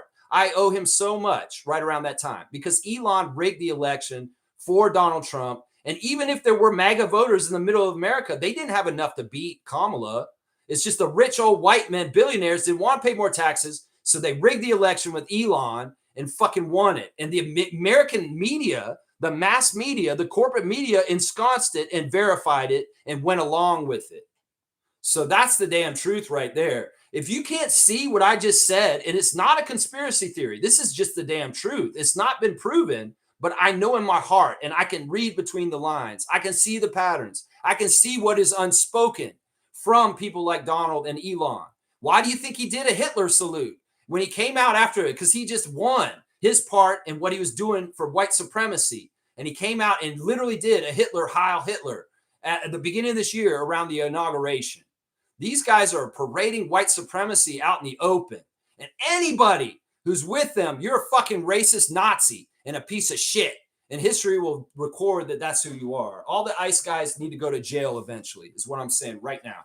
Right now. That's right. That's right. That's right. Let's see. The majority of educated Americans don't support this. Yes. And I hope that y'all can fix your democracy. Can y'all still vote your way out of this? Or is he going to have armed guards at all your midterm elections, influencing things just like Putin did over in fucking Russia?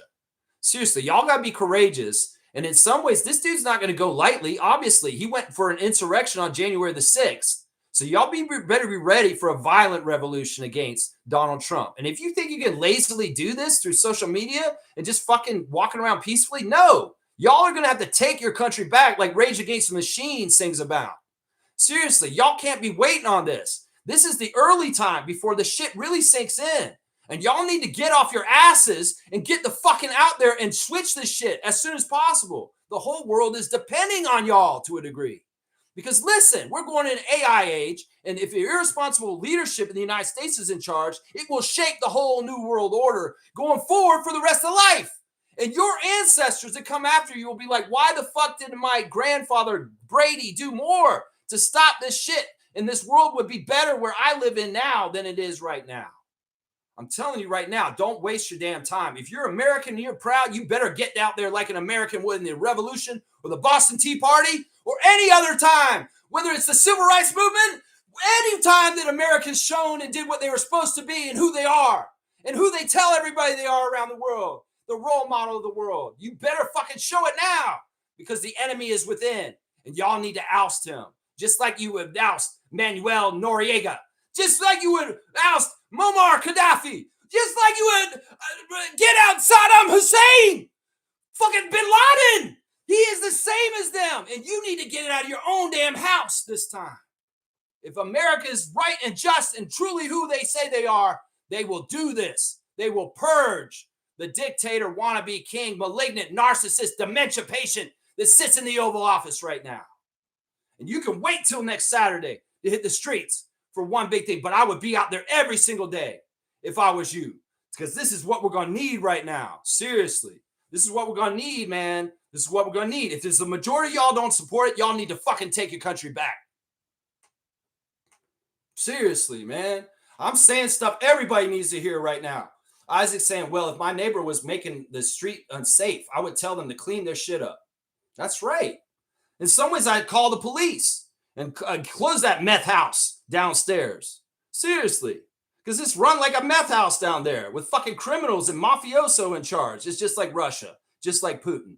So what happens? You're supposed to have cops in this world. It used to be Team America, World Police, Matt Stone and Trey Parker.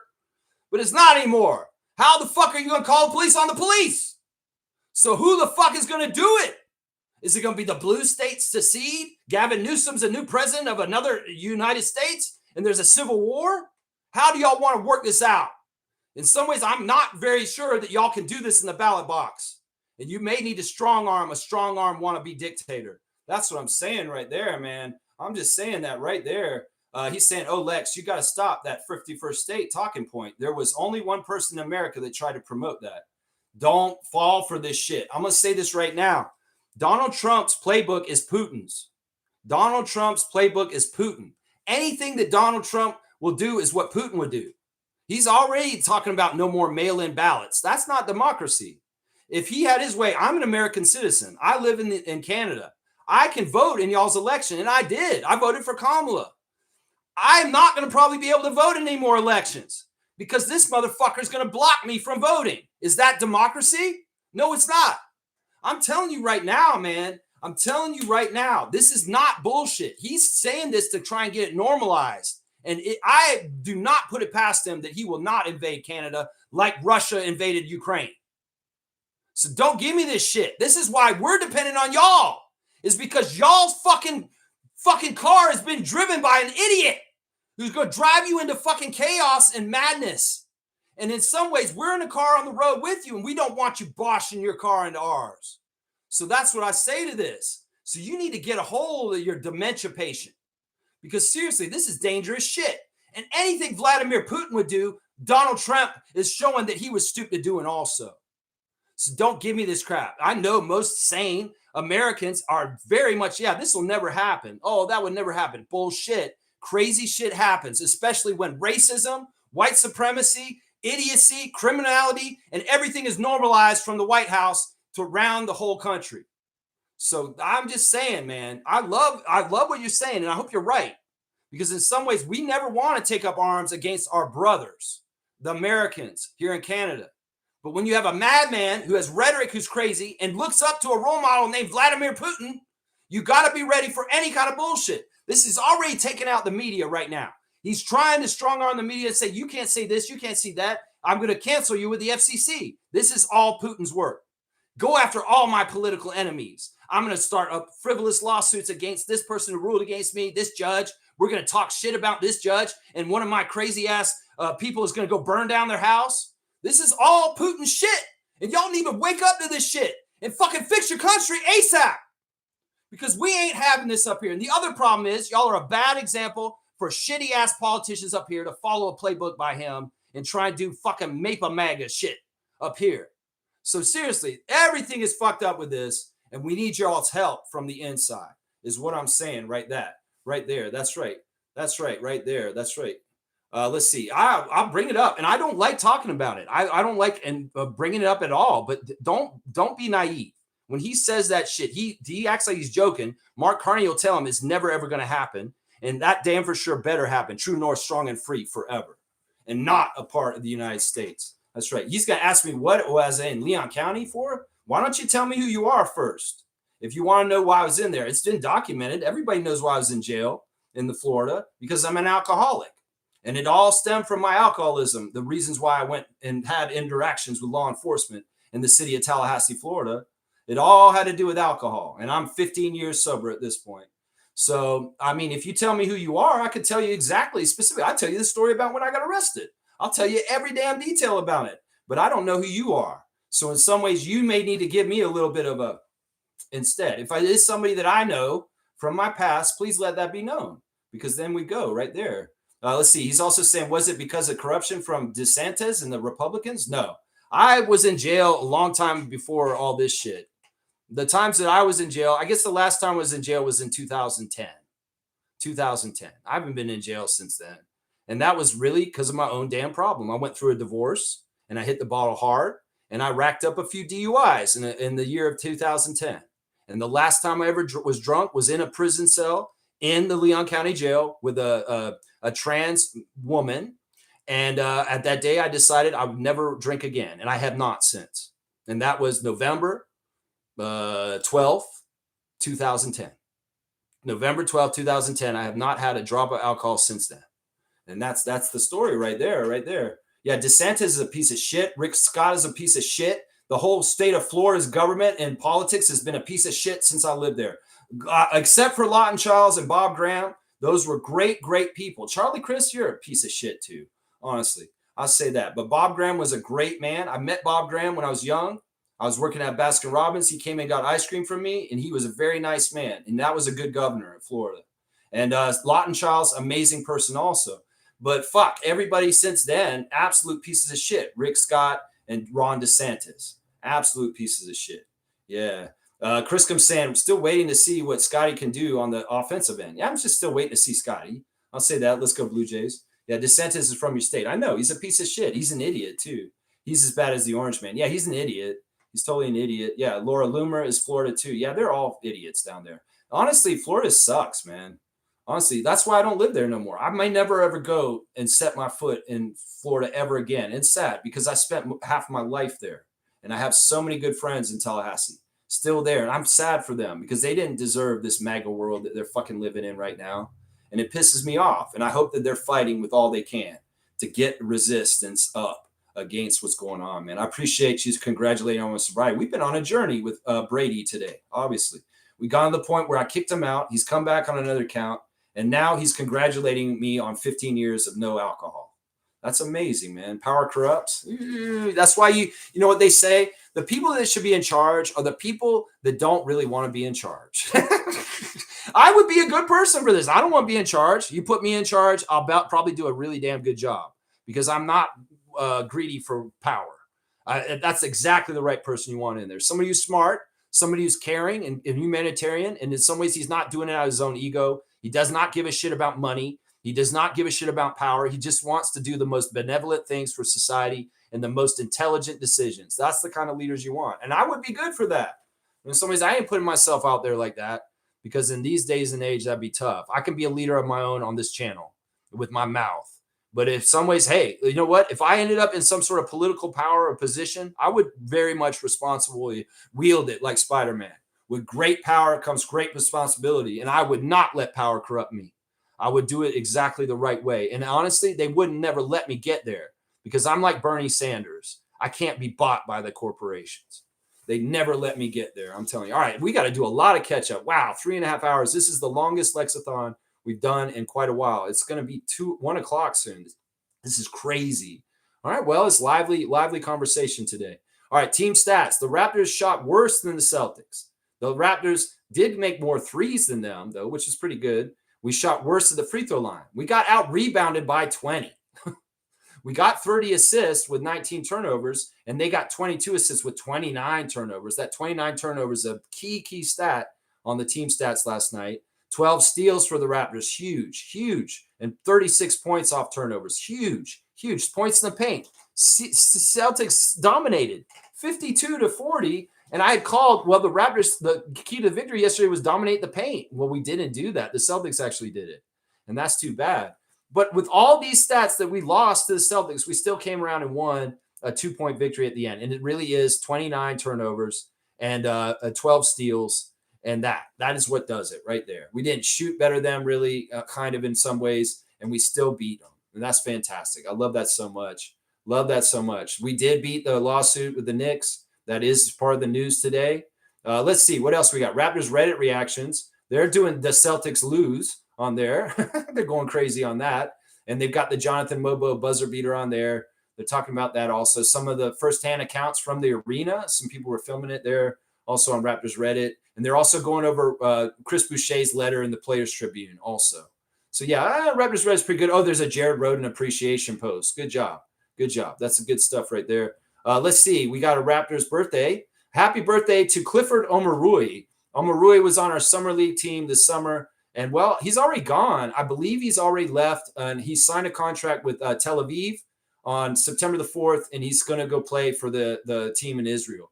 So I don't think Clifford Omarui is going to be on 905 this year. I don't even know if we should have him on the birthday list. This may be the only time I say happy birthday to you, Clifford, because you're not technically a Raptor at this point. So happy birthday, Clifford Omarui. You're 24 as of today. But, yeah, I'm deleting you off there. Let's see. Nothing there. Let's do the classic card. Let's get the hell out of here, man. I know I'm way over time. This is supposed to be a 2-hour show. You're getting double duty today. Double duty. And, yeah, I got to go watch Open Gym at this point. All right, let's see. Classic card. Are there enough people here to get the classic card? Hopefully. We'll see somebody get the classic card. Okay, this is cool. We'll do this one. All right, guys. Full name answer. First person to write the full name answer will get the classic card. Who is this, guys? Full name answer. This guy was kind of under scrutiny recently. That's a clue for you. But, yeah, who is this? Full name answer gets the card. If my guy Slug Deezy's here, you probably get this one right away. This is a more current player. There we go. He is here. There it is. I called it. Slug Deezy got it. It is Terry Rozier, who had gambling allegations, and he was cleared of them all. Of course, he's still on the Miami Heat. He is a probable trade target for this year. I'll bet you that Terry Rozier probably won't be on the Miami Heat by the end of the year with things the way they're going. You put Terry Rozier Jr.? I'm not even sure if he's a junior. I'm not even sure. Slug Deezy, you got it. It's 100 points on the classic card of the day. Good job. Slug Deezy is the king of the classic card. So, yeah, he probably hung out and waited. Man, I appreciate you waiting for this one, man. I know it took me a little while to get to it. I appreciate you, Brady. Brady, I'm sorry if we went a little off the rails. There maybe was a little bit of a learning curve today. But honestly, if you can coexist with us, we'd love to have you here normally. It's just don't come here abrasively as your first impression, because that will get you kicked out right away. Because in some ways, we don't know the other side of you, that you can be, like Milbester and just kind of work with us. If you just show that other side and it's aggressive and insulting, I'm going to say, show you the door. I mean, my time's valuable. I know everybody else's is, and we've just almost done 4 hours. And that's really why right there. Look at Blackhawk with all the faces from the team. Has he been switching them around? I would ask Nins if he's watching, can you put in a Colin Murray Boyles or maybe a Chucky Hepburn face on there? Because I like the lineup we got right now. There's Brandon, RJ, IQ, Scotty, Garrett, Jamal Ulrich, Jakob, and Darko. But, yeah, and then there's me and Mo. But, yeah, who knows? I know that Nins can switch them out for me from time to time, and he might do that. All right, guys, thanks for watching the Rapid Freak stream. I'll be back tomorrow to preview the Washington Wizards afternoon game in Washington, D.C. I'll have the latest lineup news as far as who's available and what be going on. I may not have very accurate because it changes right before the game. And then also I'll have the referee report. I'll look at all the winning percentages with the refs and tell you exactly kind of the history with the Wizards and the Raptors with these refs and all that stuff. So please join us again tomorrow. I'm trying to be an inclusive channel, but I do have rules. If you're disrespectful to the Raptors in an overt way, like saying an asterisk on our championship, that's fucked up. That's really fucked up. In some ways, we had to work harder for that than any other team in the history of the NBA.